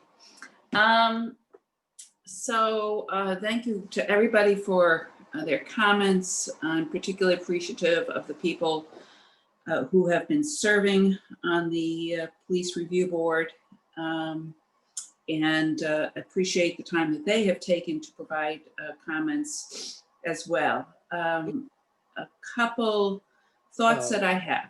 With regard to local law H, since some of this information may already be available, and since we may not want to wait for a full year after adoption to get an initial report, and we might want to establish some sort of baseline and also get some information like that to continue to inform our own decisions, that I would think that asking for a report like that within 3 to 6 months for the initial report might be a good idea. With regard to local law I, I'm of course very supportive of this. I think Danielle made an excellent point that I think that we need to consider about are there circumstances in which if the officer documents that the person has asked for a camera to be turned off, and it is for reasons that maybe for which there's criteria that maybe then they can go ahead and turn it off without a supervisor's approval. I'm not exactly sure what is the best solution to that, but I think it's a really good point that we should be considering and addressing. And with regard to local law J, I agree that we should be taking into consideration the very specific amendments that were recommended in the July 5th letter from the Community Police Review Board. I think that they are excellent. I was a little surprised when the initial recommendations did not include some of those recommendations, and I think that I would have been advocating for some of those without that letter, but being that they have taken the time to make specific recommendations with regard to language, I think that we should seriously consider making those. And finally, with regard to the issue of staffing, so there's this provision regarding the budget, and I think that it's good and important for that provision to be in there as a minimum baseline for what we expect. I do think that it would be helpful to provide clarification in that that board should be putting forth a budget request every year to the administration, and that that they have the authority to hire independent counsel for their work, and other independent staff to perform their functions. But then they should have a budget request be put into the administration and shared with the council. The full budget request be shared with the council at that time. I think it would be helpful to have something to that effect also put in local law J. Thank you.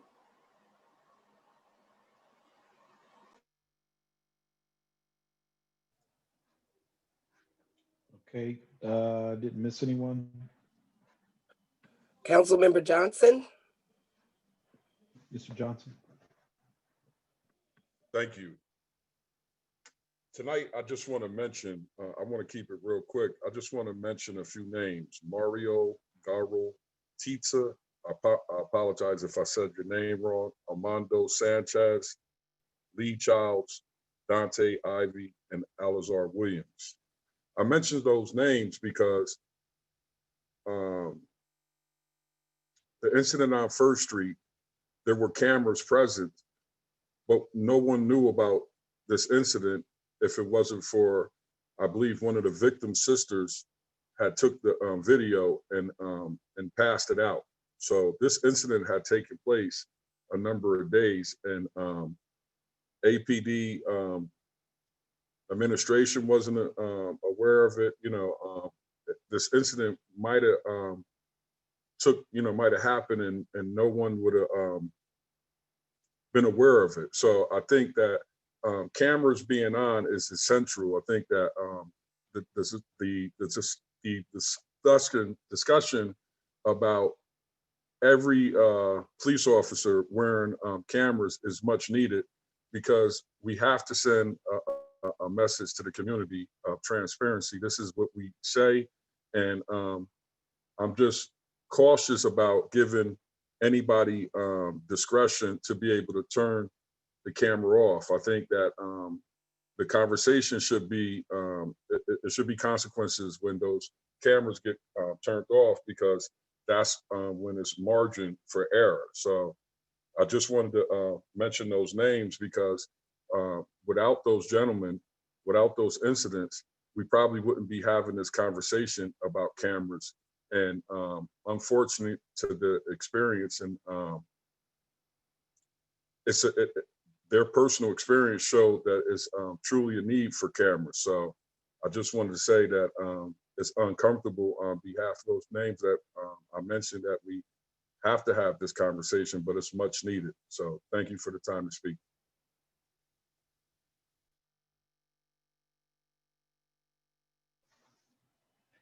Okay, so we'll move on to both the APD and the city's staff to for comments and whatnot. Good evening, Kelly. I'll start if that's all right. Well, as far as local law H goes, the police department wants to work. We obviously, want to make things better. We want to make things more efficient, but with local law H, there's definitely some concerns with the process and how we get this data collected.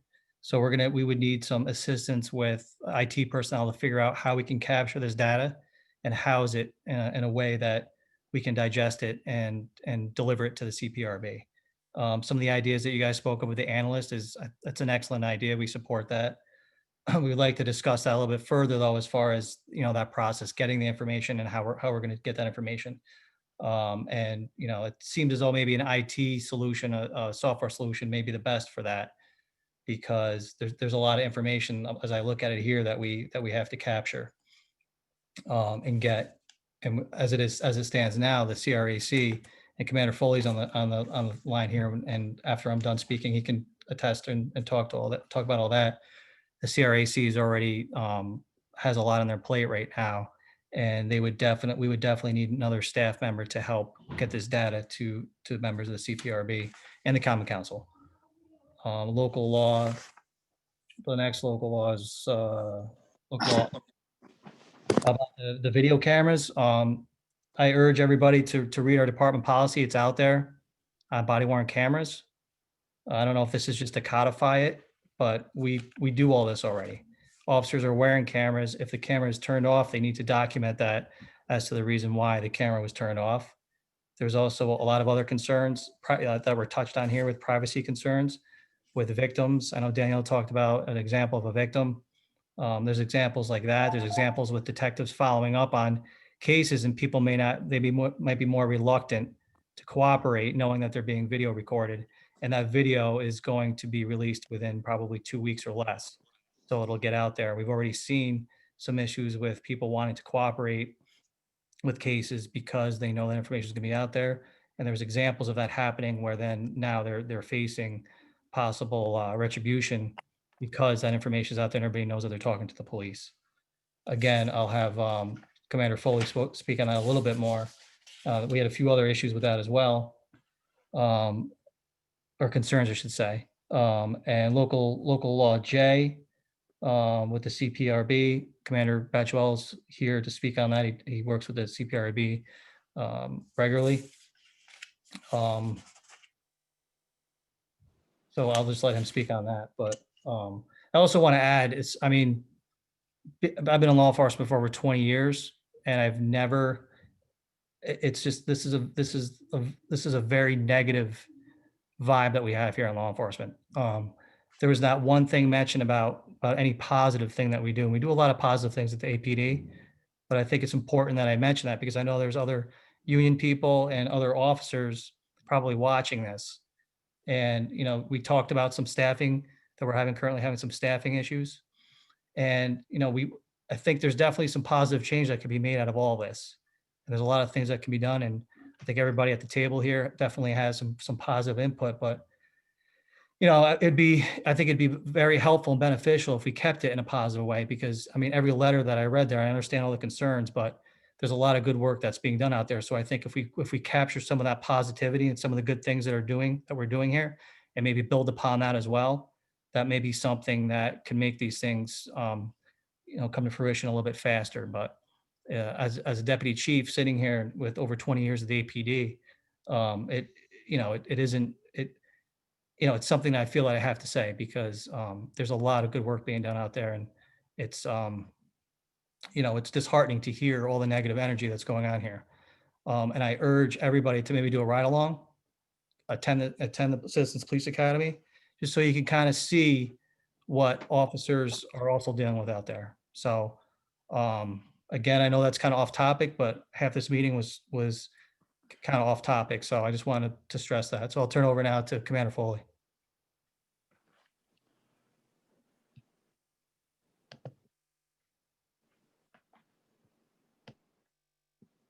Thank you, Chief. Can you guys hear me? Let me get off of this. Hold on.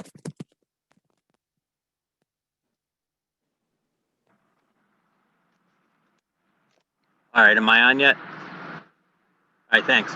Thanks everybody for commenting tonight. Just to follow up a little bit of what the chief said, in regards to the data collection and the Capital Region Crime Analysis Center, City of Albany Police Department, we have 3 crime analysts, a crime analyst supervisor, and 2 crime analysts that they are currently assigned to the Capital Region Crime Analysis Center. We are down 2 of those analysts currently. We only have the crime analyst supervisor. That was due to some parties leaving and moving on and furthering their careers. And we just got recently permission to pursue and replace one of those employees.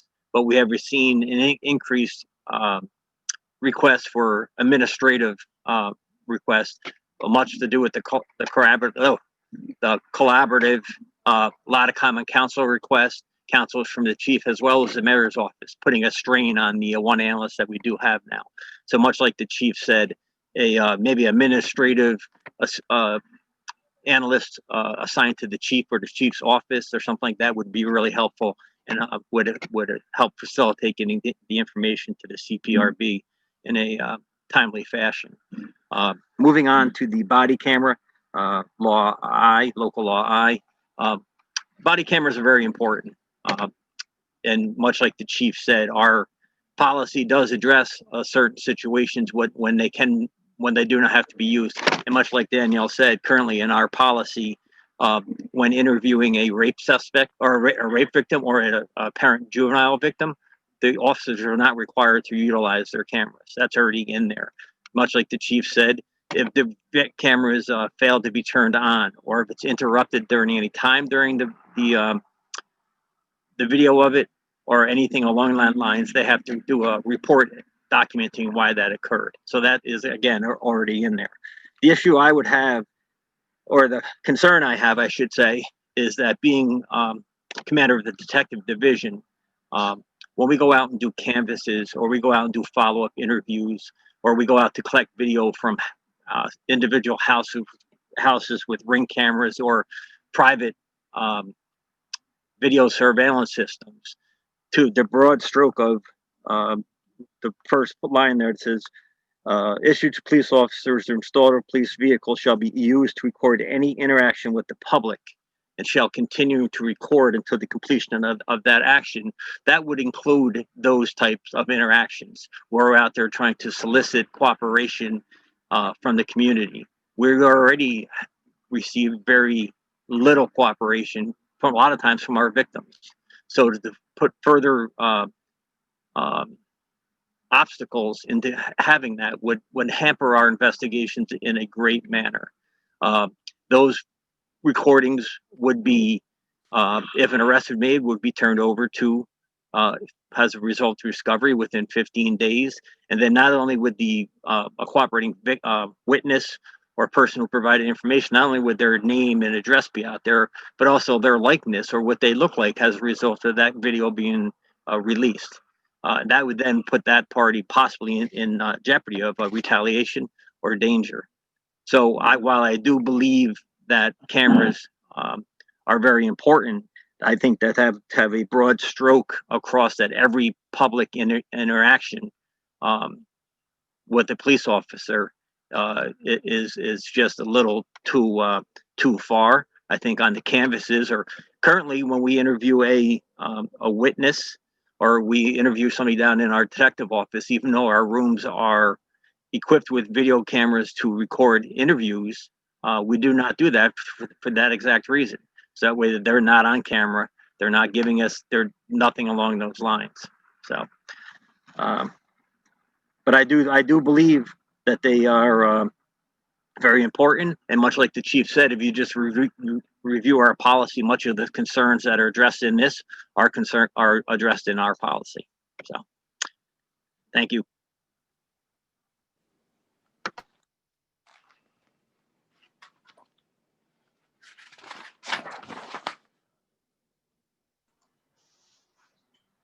Okay. Anyone else from APD or anyone, Commander Botello, do you have something? Good evening, everybody. My name is Anthony Batwell. I'm Commander of Albany PD. Just touch base a little bit on local law J. This was brought to my attention by the members of the CPRB some months ago, so I've been well aware of some of the language and the spirit behind it. I think that with the repeal of 50A and where we've come since then, a lot of the information flow, at least in my perception, has been great between my office and the members of CPRB. I welcome any comment that they might have, and obviously any suggestions and recommendations to make that process better moving forward. It's uncharted territory for all of us in this regard. They have greater access now than they ever did before, mainly because of the repeal of 50A. And I think that gives them certainly more oversight to the process for us investigating those complaints that are generated from the community. I mean, what I would say is, very goal orientated in the same process. What are we looking for?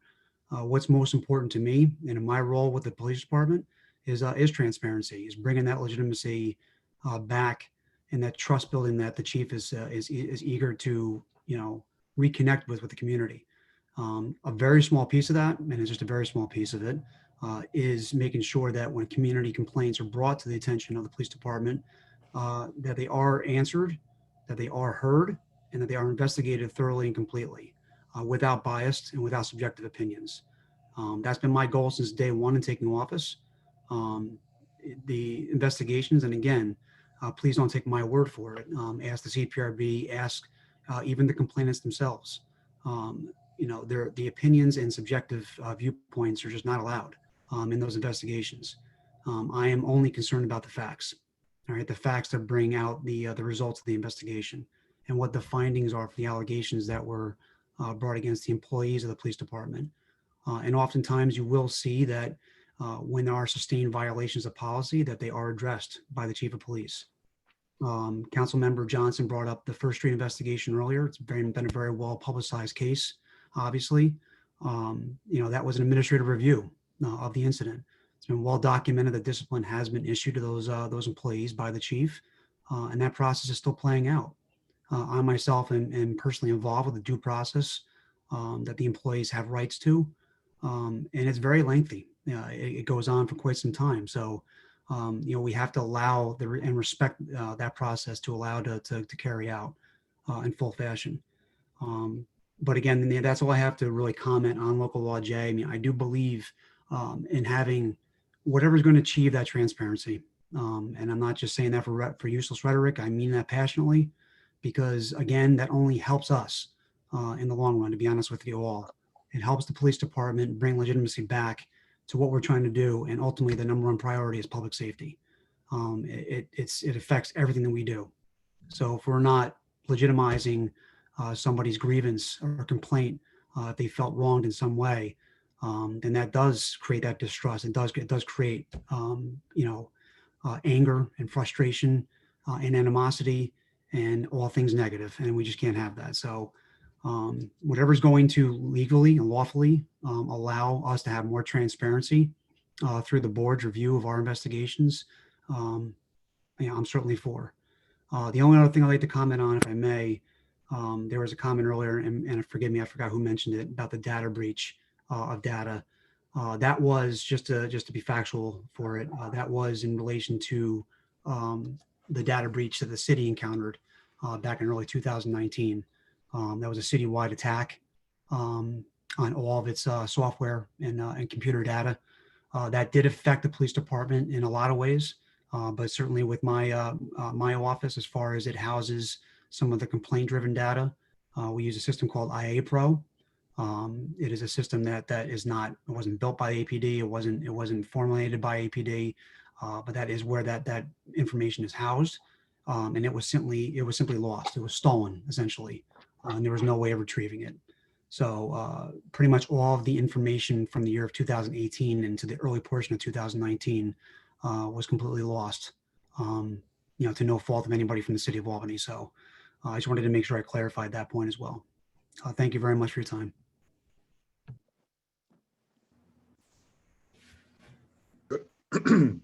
Is it possible? Oops. I'm sorry, Mr. Johnson.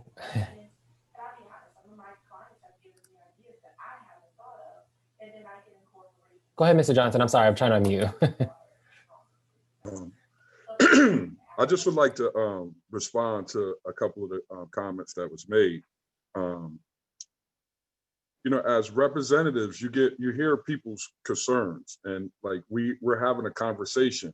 And I brought up those names because their experiences contribute and brought us today to where we're at. And I wanted them, they're not here to be able to represent themselves. Dante Ivy is my first cousin. So, as people speak that is on the opposite side of law enforcement for 22 years, they have a different experience. And we have to be able to come and have this hard conversation without being expected to talk about the great things about APD. We celebrate APD, daily because it is a lot of great things that they do. And, when it's time for advocation for APD, I have personally been one of the first people to speak up on behalf of APD, but it would be nice for us to be able to have these hard conversations without always having to be expected to talk about positive things. It's not positive things that have brought us to this place where we have to have these difficult conversations that haven't been had sometimes. So, please don't always take it as an attack, because people are voicing and verbalizing their experiences. And this has happened, some cases for generations. And, so I would love to be able to have those conversations like we do when we talk about positive things, because as many members on this force that would quantify what I'm saying. When it's time to celebrate APD, it's done. And we need to have these difficult conversations so that the community understands that their voice is being shared. So I just will hope that moving forward, we don't always have to talk about the positive when we're having these difficult conversations, because it's already understood that it is some great work, a lot of great work that's being done by APD. But it's those few incidents that are hard to forget that we can't shy away from when they're mentioned. So, I'm not attacking, and I don't think anything that I heard tonight was an attack. It's just how people feel and how people have been feeling for so long. And Zoom gives people the platform to be able to be part of this conversation. So I would hope that you could understand that we're not attacking. We're just voicing how we feel. Thank you.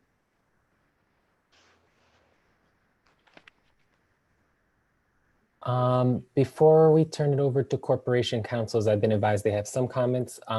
Does Dr. Pliers or Mike Wheeler from the budget office have anything to say now?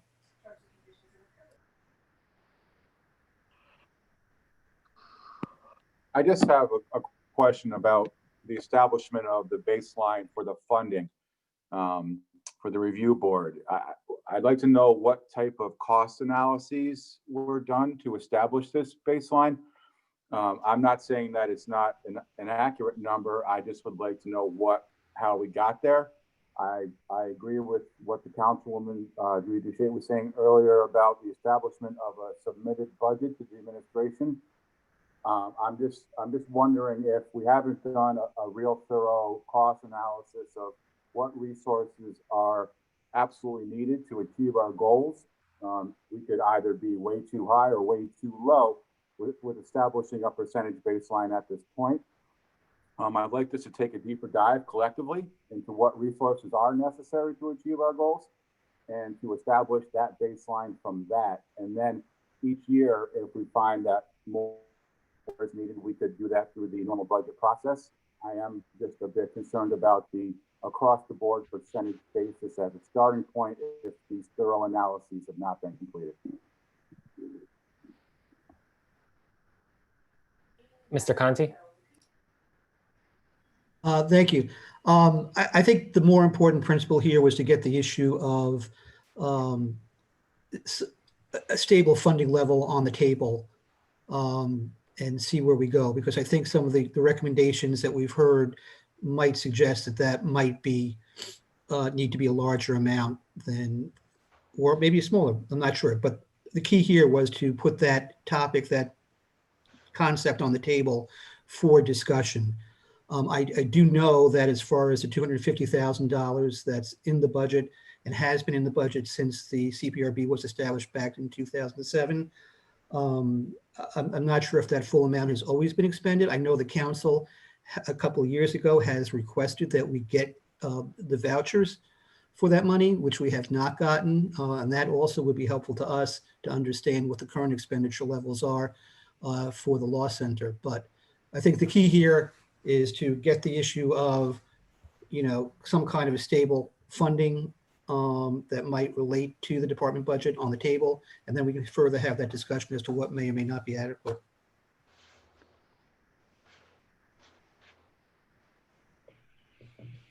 So is it okay if we jump in now? Yeah, go ahead, Marisa. Okay, so we are in the process of developing an RFP and further specifying the scope of services we would like an administrator of the CPRB to handle and what new tasks we want them to take on in correlation with this increase of funding, which, may be appropriate and probably is appropriate, but we think we should identify the specific goals that we're asking of them in exchange for these new funds. So, we'd love for you guys to be a part of that process and developing the RFP and thinking through like what kind of positions we want them to have, what kind of public information we want them to post, what kind of reporting requirements that they're doing. So those are things that we need to put in the RFP and then see what kind of responses we get. And as part of that process, we were going to ask you to take into consideration, the feedback from the police collaborative, and also take into consideration the possibility of removing the statutory language that requires the law school to take on this task. We think that opening it up to different entities who might offer a response to the RFP might be a good idea in concert with this whole, we're reconsidering what the CPRB should be, right? Like part of the police collaborative and part of this legislation, we're trying to think about how it can be more effective. So we would ask, we would make that ask that we part of any legislation reforming the CPRB. And then, as far as the budgetary number, I would agree with Mike that, we need to put that RFP out there, decide what services we're asking for, and then determine do a cost analysis of what they would cost.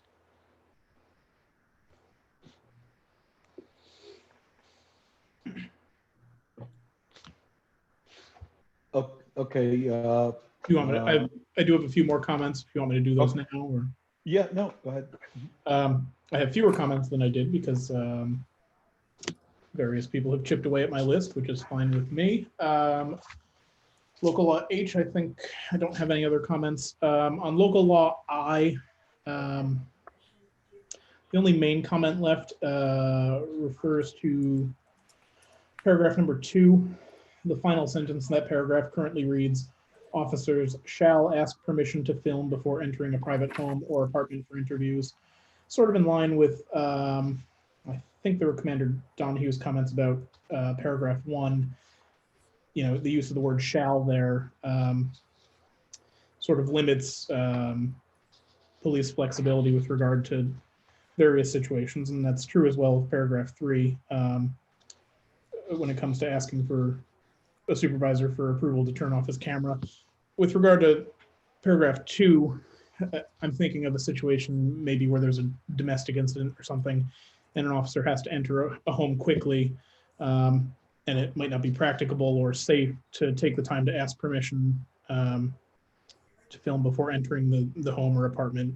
I suppose it does say for interviews as well, but I think just in terms of maintaining the intent and purpose of the law, but also providing flexibility, perhaps a phrase like when possible or when circumstances permit should be added in there. And I think that was, and I would just encourage as well to provide for some carve-outs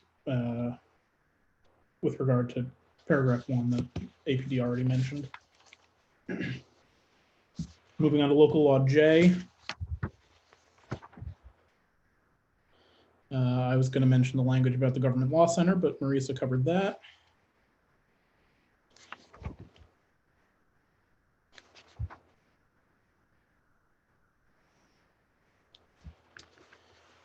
Oh, that language. Can I ask, could you, so if we eliminate that language, what does it do? I think Marissa said it opens up more possible.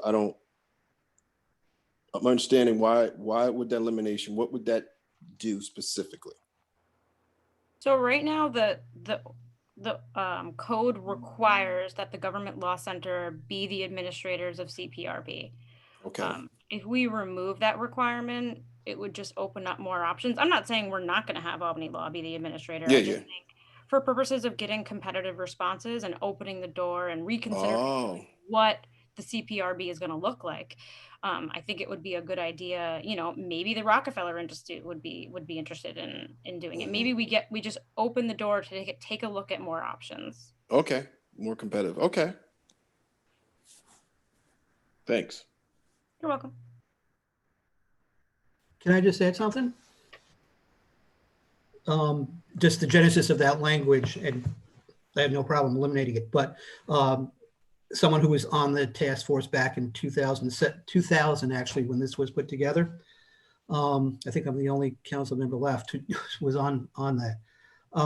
But at the time, and Corey, at the time, in trying to create this different model, kind of a hybrid between a totally independent and one that had some oversight authority, but still provided the department some the investigatory authority, was to bring in the law center, which I think at the time was identified as the most appropriate entity that had the ability to basically administer the CPRB, not staff, not do investigations, but be a neutral kind of administer of the whole process, and making sure that records, minutes, meetings were handled, things of that nature, guidance, training was handled, et cetera. And very specifically at that time when this was being put together, the law center was reached out to, and there were discussions with the law center to bring them in and make them part of this compromise hybrid process that the council finally adopted. But since then, there may well be additional entities that can take on that role. And it'd be fine to open it up, and it may be the law center continues to be the appropriate one.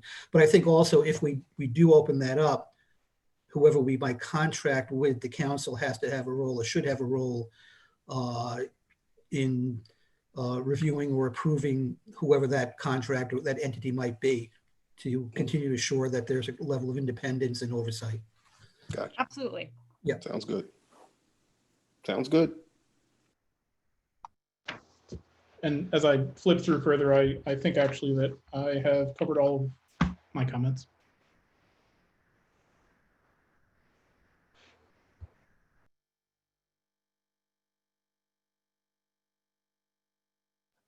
Okay, so are we? We, now that we're done with that one, Kelly, according to our internal agenda, we are allowing members of the public to comment back. And if members still want to, I did maintain a list. And according to my list, I have Danielle Hilly, who had a response to something. Okay. Sorry, can you hear me? Yes. So I actually have an extra follow-up, but with the data, I don't think that for my clarification, I don't think the data issue is with the analysts themselves. I think the data issue starts from the ground, how, what, and, you know, what is required to be taken in. Like, the analysts aren't the reason why there's a blank field. And also the follow-up after that as to, you know, the integrity of said data that's collected. So I think that's actually a policy, not a person issue. And once that policy is either that policy is not being appropriately enforced or it's insufficient, and it won't be a person issue until we figure out what that policy is. And I think that needs to be looked into. Secondly, I just have to, you know, there's been multiple comments about, you know, collaborative members, CPRB members, council members, all these things. Like, it's very concerning to me, the idea that members of the collaborative or CPRB or any of these things do not actually hear from the public, because I know my phone rings constantly. It rings. I don't even get paid for this, and it rings. I know the other community, the very active community members that do this, that we communicate regularly, and that their phones ring all the time. You know, I know that I harassed many of the common council members on a regular basis, and they pick up my calls even if it's late at night or in the morning, and you know, a lot of the people that are involved in these things, like, we hear all the time from people in the community, which is why we're involved in these things. And I know that the process is slow and it's not perfect and we can't fix everything right away, but, you know, we do hear firsthand stories. Many of us hear firsthand stories all of the time about a lot of issues that occur in this city. And we speak to each other about them, and there's going to be a bunch of work that comes out of this just from here. So, you know, there's a lot of active community members, and I'm looking forward to see us fix the problems that we're identifying.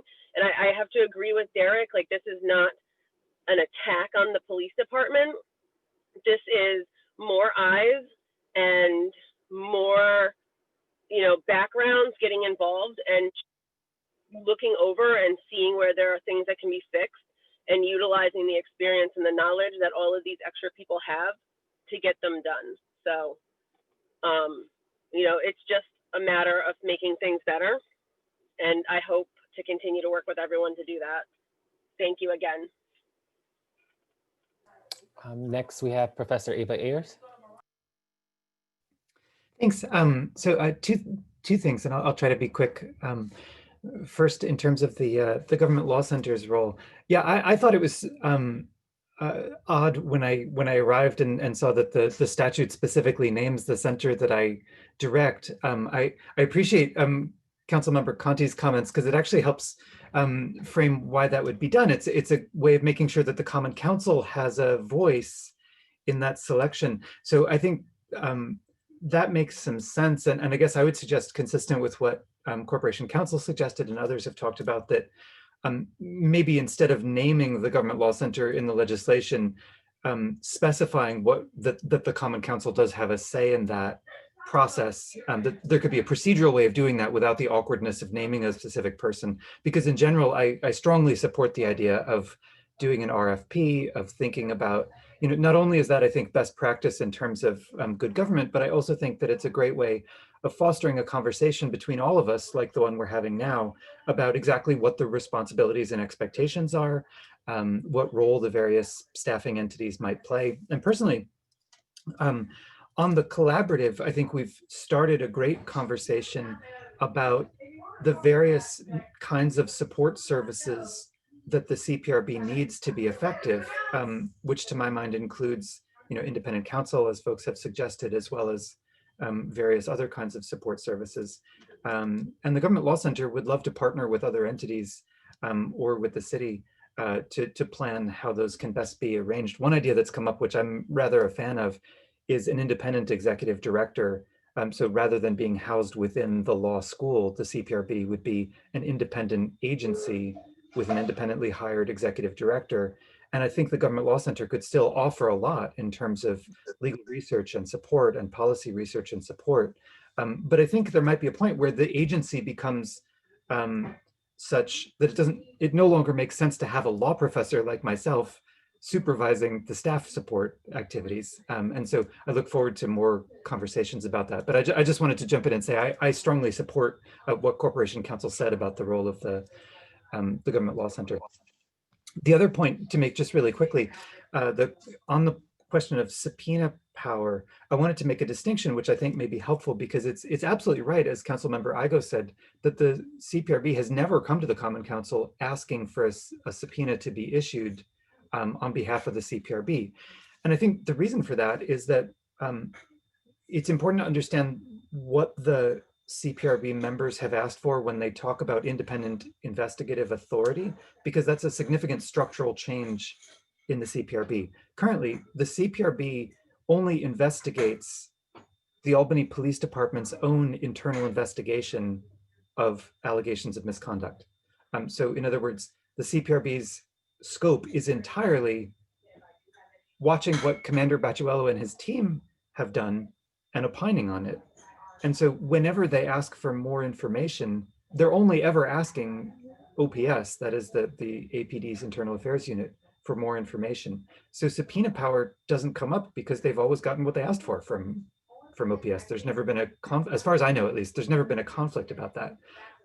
If the board gets independent investigative power, you have a very different situation where someone alleges police misconduct. Now you would have effectively two investigations happening, one by OPS and one by whoever the staff people are at the Albany Police Department responsible for, whoever the staff people are at the CPRB. And so subpoena power wouldn't, I suspect, ever be deployed to get more information from APD. At least historically, that's always been forthcoming. It would rather be used to get testimony or information from people other than OPS to find out more to help the CPRB with its own investigation. So really, to my mind, subpoena power is something that only makes sense to talk about in the context of the CPRB's overall investigative power. I just wanted to offer that for whatever it's worth. And thanks to everybody for letting me be here and participate. Next is Kara Holt.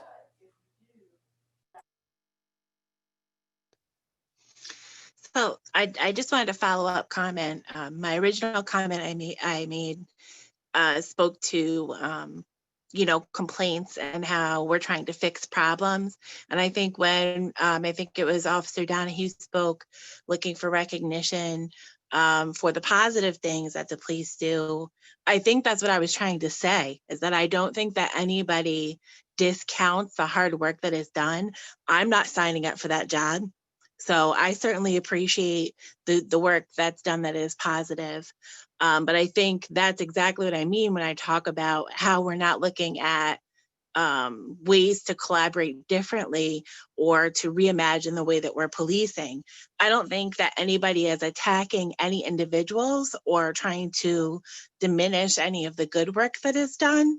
But I do think it's important to make sure, as was said, that we are having difficult conversations and that it's received in the spirit of understanding and trying to delve into where these things are coming from. It's not easy for people who perceive themselves to be victims to speak. It can be difficult for them because there's a level of shame and victimization associated with it. So as much as you feel like you might be hearing complaints, it's not always easy for people to come forward with challenges or hardships they've experienced, especially in their own communities. So I think that that's important. To that point, reading in the newspaper that we're cleaning up the streets by getting rid of these kids on bikes. What color are these kids on bikes? It's like we need to be looking at the initiatives that we're taking and what we're doing about it. Are we building a place for them to ride these bikes? Are we creating an avenue for them to have something fun to do? Are we leveraging resources in the way of, unused community centers or like, Bleecker Stadium to create an avenue for them to do these type of things? Or are we just looking at it like, oh, this appears to be cleaning up the streets because we're addressing the complaints of quality of life of a few people, but what is it really doing and who are we really targeting? And I think sometimes those are the things that we're not thinking about when we are saying, oh, gee, we're not targeting, we're not aiming, we're not focusing on this group. To somebody's points, I think it was Luke who said the numbers say that the majority of arrests are people of color. Well, when you make initiatives in areas with people of color that are all based on arresting, ticketing them, that's what you get. So I think, I don't want to take a negative turn, but I think this is what I mean when I say we need to reimagine how we're addressing concerns in the community and not them always being a law enforcement issue as opposed to a collaborative opportunity to say, how can we look at this issue and address it other than arresting and ticketing people? And maybe when that happens in Albany, and maybe when we start looking at some of those opportunities, because we have bountiful resources to do those type of things in terms of materials and locations, maybe that's when it will feel a lot more like people are getting recognition that do law enforcement as opposed to just criticism. So thank you. Thank you. Miss Ivy Morris. Thanks, JR. Thanks, everyone. I want to, first of all, I want to say I appreciate you all having this forum. This is really, really important. And these are the conversations that the review board has had at length for many years. But the main thing that I want to weigh in on is I want to just say that all the things that we're discussing, I want to make sure to sign on to what Mr. Johnson, what Danielle said, and what Nairobi said. It's really important that we don't lose focus, that the reason we are having these difficult conversations is because people's lives have been lost.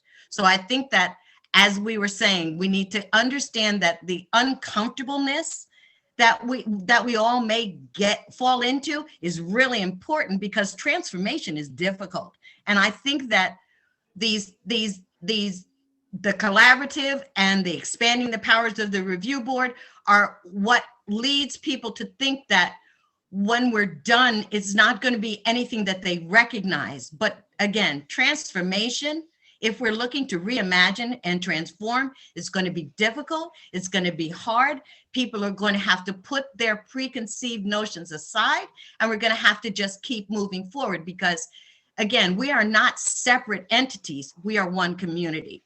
And if Uptown has a different expectation than we have downtown, then those are the issues we have to address, and we have to dig deep. I also want to say that taking into account the recommendations that we've been considering and that we put forth, it's taken us a lot of time, and we put a lot of effort forth, just like you all did. But the community deserves that. So I just want to end with that. This community historically has been disenfranchised for a really long time. And if we're going to move toward reimagining and getting rid of the disparity, then the uncomfortableness, we're going to have to sit in it. And I really thank you all for doing this work. And I'm looking forward to what we're going to be doing in the future. Thanks so much. Nairobi. Thank you. I just want to quickly follow what Ivy said and what Ava said. I forgot one of the important pieces of the recommendations in our second letter, and it goes along with the funding piece. I guess that it could be included along with that, but the advocate for the complainants themselves. We spoke about, outcomes from the CPRB work and possibly being able to recommend discipline and that sort of thing. But sometimes there are instances where there is a finding that does not necessarily fall in favor of the complainant, but the complainant still, needs something. And in reimagining the board, in reimagining, working on behalf of the community, we think that the advocate could help from, anywhere from the complainant filling out the complaint to, following up with, if the case doesn't, or the complaint doesn't go their way. So that's another important piece, but just reading the second letter and the first letter too, but reading our second letter as a whole gives the idea of where we are coming from and how we are trying to transform to be more independent, but to be more responsive to what we are hearing from the community and what they need. So just as you're going forward and considering proposals and amendments and more legislation in the future, please take that into account as well.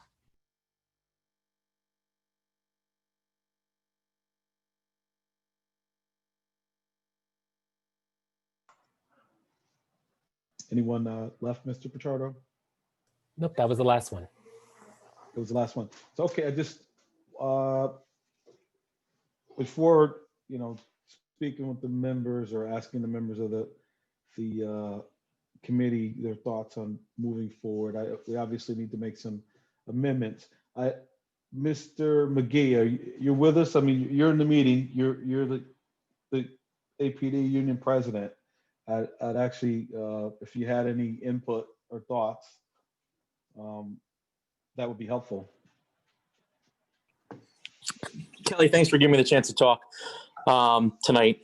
I have to kind of agree with what Deputy Chief Donahue said in regards to the body cam law that's proposed. If you read our SOP now, our body cam policy pretty much covers all the proposals that were put in place for the package in regards to turning it off, documenting it. If I have to turn it off or mute it, I need to do an investigation report as to why I turned it off, notify the supervisor. So I believe that covers that. In regards to other things with the body cam, I know one of the issues that comes up is, I know it very rarely gets talked about, is hospitals wearing a body cam while recording in a hospital. There's numerous times when you walk by, you could be there for a call. There are patients in the rooms and you're picking up the treatments that they're getting, or if there's somebody in an overflow hallway, there are certain things of that nature where these patients have a HIPAA right and we're recording them, especially now with the repeal of 50A. If we start looking at body cam footage and an officer's on a call at a hospital, we have to take that into account that, we're violating some of these patients' rights that are in the hospital. In regards to the CPRB, I believe our Commander Batchwell and our internal affairs, they do a terrific job as it is now. So I believe, it kind of, we're discrediting them, but yes, it is true. It is a difficult time in law enforcement right now, and it is a difficult conversation that we're having, in regards to why we are here. But we can't forget that this year alone, numerous officers have been attacked, numerous officers have been shot, numerous officers have been killed, and this is happening at an alarming rate. So we have to, kind of think about the toll that some of this stuff is taking on law enforcement. I know, this is a difficult discussion that we are having and why we got here, but however, it becomes more difficult when you start looking at the toll officers are being taken as well. So like I said, I mean, just looking at the data collection as well, I think the data is also tough. You got to look at how it's measured. Are we looking at the calls for service? What brings us to these neighborhoods? The demographics of those neighborhoods. So I think, in total, that's our position on it in terms of the data collection.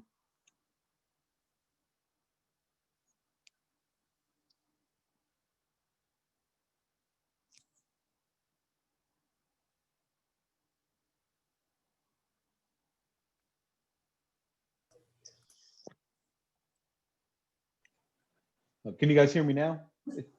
So thank you for that, Mr. McGee. The last part of that, you mentioned the demographics of the neighborhood.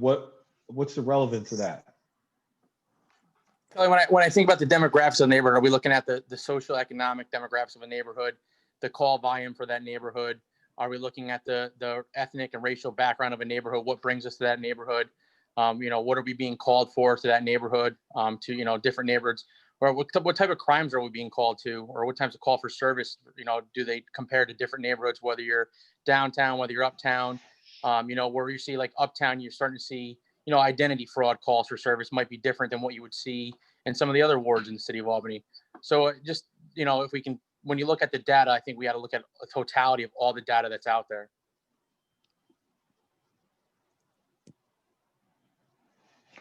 Okay. Thank you for that. So we're at a point here now where obviously local law J is gonna need some changes or additions or at least further discussion. Just thoughts or comments from the committee members.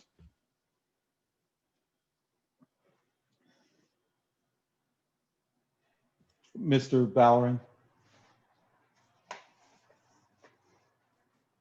I think we have a lot of good information. I mean, I think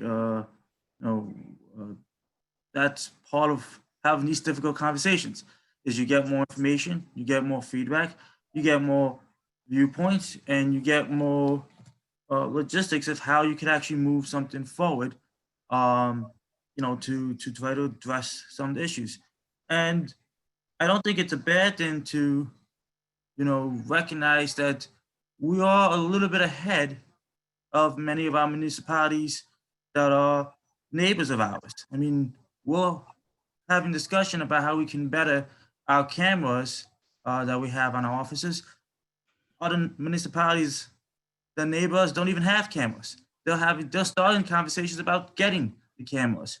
So, we have an opportunity to be a model for other, local municipalities to follow, to, have best practices. So, I mean, I don't think we're ready to vote on anything today,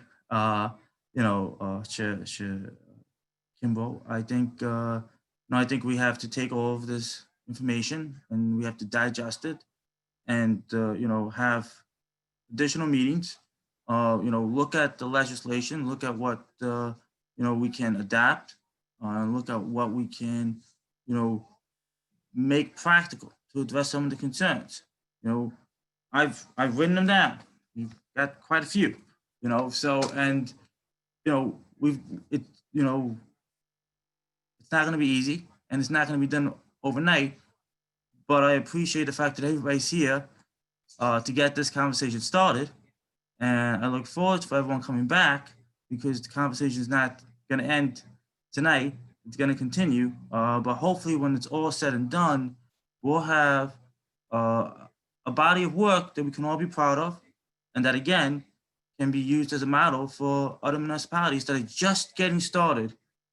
Well, we're already a little bit ahead of the game. So thank you. Thank you, Mr. Igo. Kelly, I think we've made some good headway tonight. I think the first two, H and J, the cameras and the statistics, I think we can work that out. That the sponsors work together, maybe with JR and put something together, then look at that again. The other one's going to take a little bit more work, but I also have concerns about what's going to come out of both the final audit that the company did, whatever that Dorsey approved. I just read what I saw in the paper. I don't know if that would have any input in this, or if the collaborative would have anything bearing on these two pieces of legislation. Do you aim on waiting until everything's done and putting a package together, or moving ahead now? I mean, I don't think we necessarily, certainly this process should be informed by the collaborative. Absolutely. We're getting information from that, and that's why we haven't moved ahead thus far. But again, what we're talking about here isn't dependent. Again, the collaborative really represents thought and policy changes. Here we're talking about law, and not only that, right. We changing the laws and as opposed to a policy with APD it's different. it's more impactful and longer lasting. But certainly we need to work and be thoughtful working through this stuff. But I prefer the law to the policy myself. That's right. Okay. So That's right. Don't know if you're going to get a lot of feedback from. I don't know. You know more. You've been working with the collaborative, so. Well, I think, Joe, I think that's a good point. But the collaborative has gotten information tonight. People on this call, I'm in the collaboratives. So there's a lot of information we got from constituents that we've already talked to some people, but we got more information that we can share in our individual collaborative groups that can help formulate some of those even more frank discussions. So it was definitely helpful. If you feel comfortable doing it, okay? Yep. Then go ahead, let the committee do it. Okay, thank you. thank you, Mr. Igo. Mr. Hoey, Ms. Frederick, any other committee members? Yep. I feel we should move. I'm sorry. Go ahead, Sonia. Oh, thank you, Councilmember Hoey. So for this, I just want to make sure that we're not, waiting to move forward any revisions to this legislation or putting this legislation forward with the collaborative in their meeting. So Joe, definitely appreciate the comment. I think Corey and Kelly echoed similar sentiments, but if it would be helpful, what I recommend is, maybe the next collaborative meeting, just having council champions like Kelly describe what was said on this call. That's and exactly just right. make sure that collaborative is aware and they're aware of the revisions that we're going to make, and then we move forward. That's exactly right. Yep. Yeah, that would be helpful. Actually, at this point in the collaborative, we are actually broken out into groups. I don't know when our next full collaborative meeting is. I'm sure I have it on my calendar somewhere, but I can do that. I think we're getting confused a little bit. The collaborative is made up of its recommendations, right? And so what we do here, we don't have to wait for their recommendation because we've heard from people. So I think people are assuming that the collaborative is going to make the laws and stuff. They're just going to give us recommendations as a council, and we filter through that. So we want to be very clear that they're just, they're going to take advice, they're going to look at stuff, data and things of that nature, but they're just going to make a recommendation at the end of the day, and it's up to the council to accept and do what we have to do legislative wise. Right. Thank you for that, Mr. President.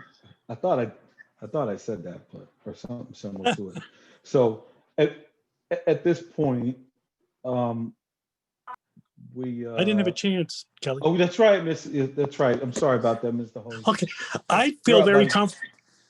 We've had such a good meeting tonight, and I'm glad to see that the police union was there. I think that was important. I feel comfortable moving it out of committee if the other members feel that way. We can always adjust it when it hits the council itself. We can put changes in that the collaborative might want to see, but I don't know how everybody else feels, but I just wanted to let you know I am very comfortable with moving forward with this. Thank you. Thank you. Thank you, Mr. Hoey. So, Mr. Conti. Yeah, I think there are changes we've discussed and possibly more recommendations that might be coming. I really do think that we need to work on those revisions and et cetera, and bring that back to the committee before we move it out. So that what the committee moves out should be what reflects this conversation, additions, and what we feel is the product that we want to put before the council. And so those discussions, I think should continue to be held in the committee before it moves out. Make that motion, Richard. He's not a part of the committee. I happen to agree with that, but and I also acknowledge that earlier on, Mr. Ballerin kind of took responsibility for everything being slowed down and some of the legislation. I'm personally the sole person responsible for any slowdowns or stuff not moving forward at this point. So I own that, not Mr. Ballerin. But moving forward and making these changes based on our conversation, I happen to agree with Mr. Conti. I'd like to, take everything into account and move forward. Not moving forward tonight, but move forward with making those changes so we can get this stuff going. So if a member of the committee has a motion they want to make, they can. I do think we learned some stuff tonight and got some stuff that we need to address in the legislation, and I think we should do that. But I'm not the only member of the group, so I know Mr. Hoey said he wanted to move forward. Mr. Ballerin, how do you want to handle it? I took responsibility because we're collective. So we all, I know. Thank you, sir. People Thank want you, to, Mr. Ballard. shift and we're all in this together. We all Thank have you. responsibility forward. Thank you for that. The bad and the ugly. I personally think, we should do this right. There's a lot of input that was brought in today that I'd like for us to look at how we can address some of those concerns and how we can address some of the issues that were brought up to make this a better piece of legislation, and make this something that's going to be useful and something that's going to be able to actually have positive effects on the ground. Because that's what I'm an on the ground, how do we fix the problem on the ground? So we can't do that if we don't look at some of the concerns that were brought up, today by all parties. So I would like for a little more time so we can look at how we can address some of these issues, look at how we can address some of these concerns, and make it something that, has a more positive effect, on the ground where we're trying to get this implemented. Those are my 2 cents. Mr. Pichardo, were you trying to add? Yeah, I just wanted, whatever the council decides to do, I just wanted to bring attention to everybody who is here and also the members of the public watching on our Facebook group, because in the spirit of transparency, the council staff has been doing a lot of work to make sure that this particular pieces of legislation were available to the public. So I'm just going to share my screen real quick. So as everybody can see on their screen, this is the Common Council website. We always welcome everybody to submit public comment on here, also to commoncouncil@albanyny.gov. What I wanted to bring to everybody's attention is that the legislation for the Common Council that is currently before us right now is here on our website, and any amendments would also be put here. So you will always see the amendments available here for anybody in the public to see. If you're a part of our listserv, you will also receive them once we amend them as well. Okay, thank you for that, Mr. Pichardo. Ms. Frederick, you still with us? Is your hand up from before? Yes. Okay, go So ahead. I generally agree with obviously making sure that we take all accounts into consideration, make the revisions, and do this the right way. What I want to say is I really hope, that I'm fine with agreeing with council members and making those revisions before bringing it forward, but that time is going to be critical. So what I wouldn't want is for it to be, multiple months out. And I know we have, various scheduling things that we'll have to consider here, but as quickly as we can do it the right way, I definitely would like to see that. Okay, thank you, Ms. Frederick. So at this point, I think we should, table this and work on any additions or amendments and get that right, but not, not rush it, but set a short turnaround and set some, 2 weeks, 3 weeks. I know we're working on our budget right now, but we can't let it languish, and we really want to get this done.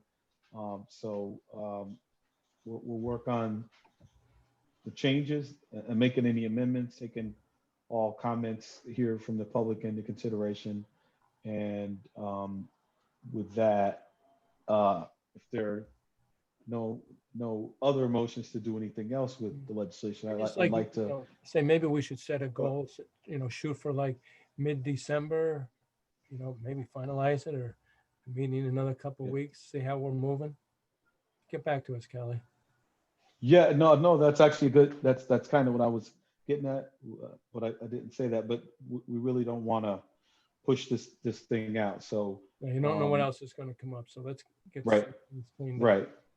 So we're going to work on it based on the suggestions from the public. And I'll make the with motion that, adjourn for the evening. adjourn. Thank you, Mr. Igo.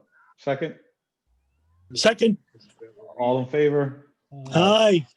Okay. Thank you, everyone. Be safe. Stay healthy. We'll talk again soon. Thank you. Thank you, everybody. Have a good night. Have a good night. Good night. Thank you, Kelly. Thank you.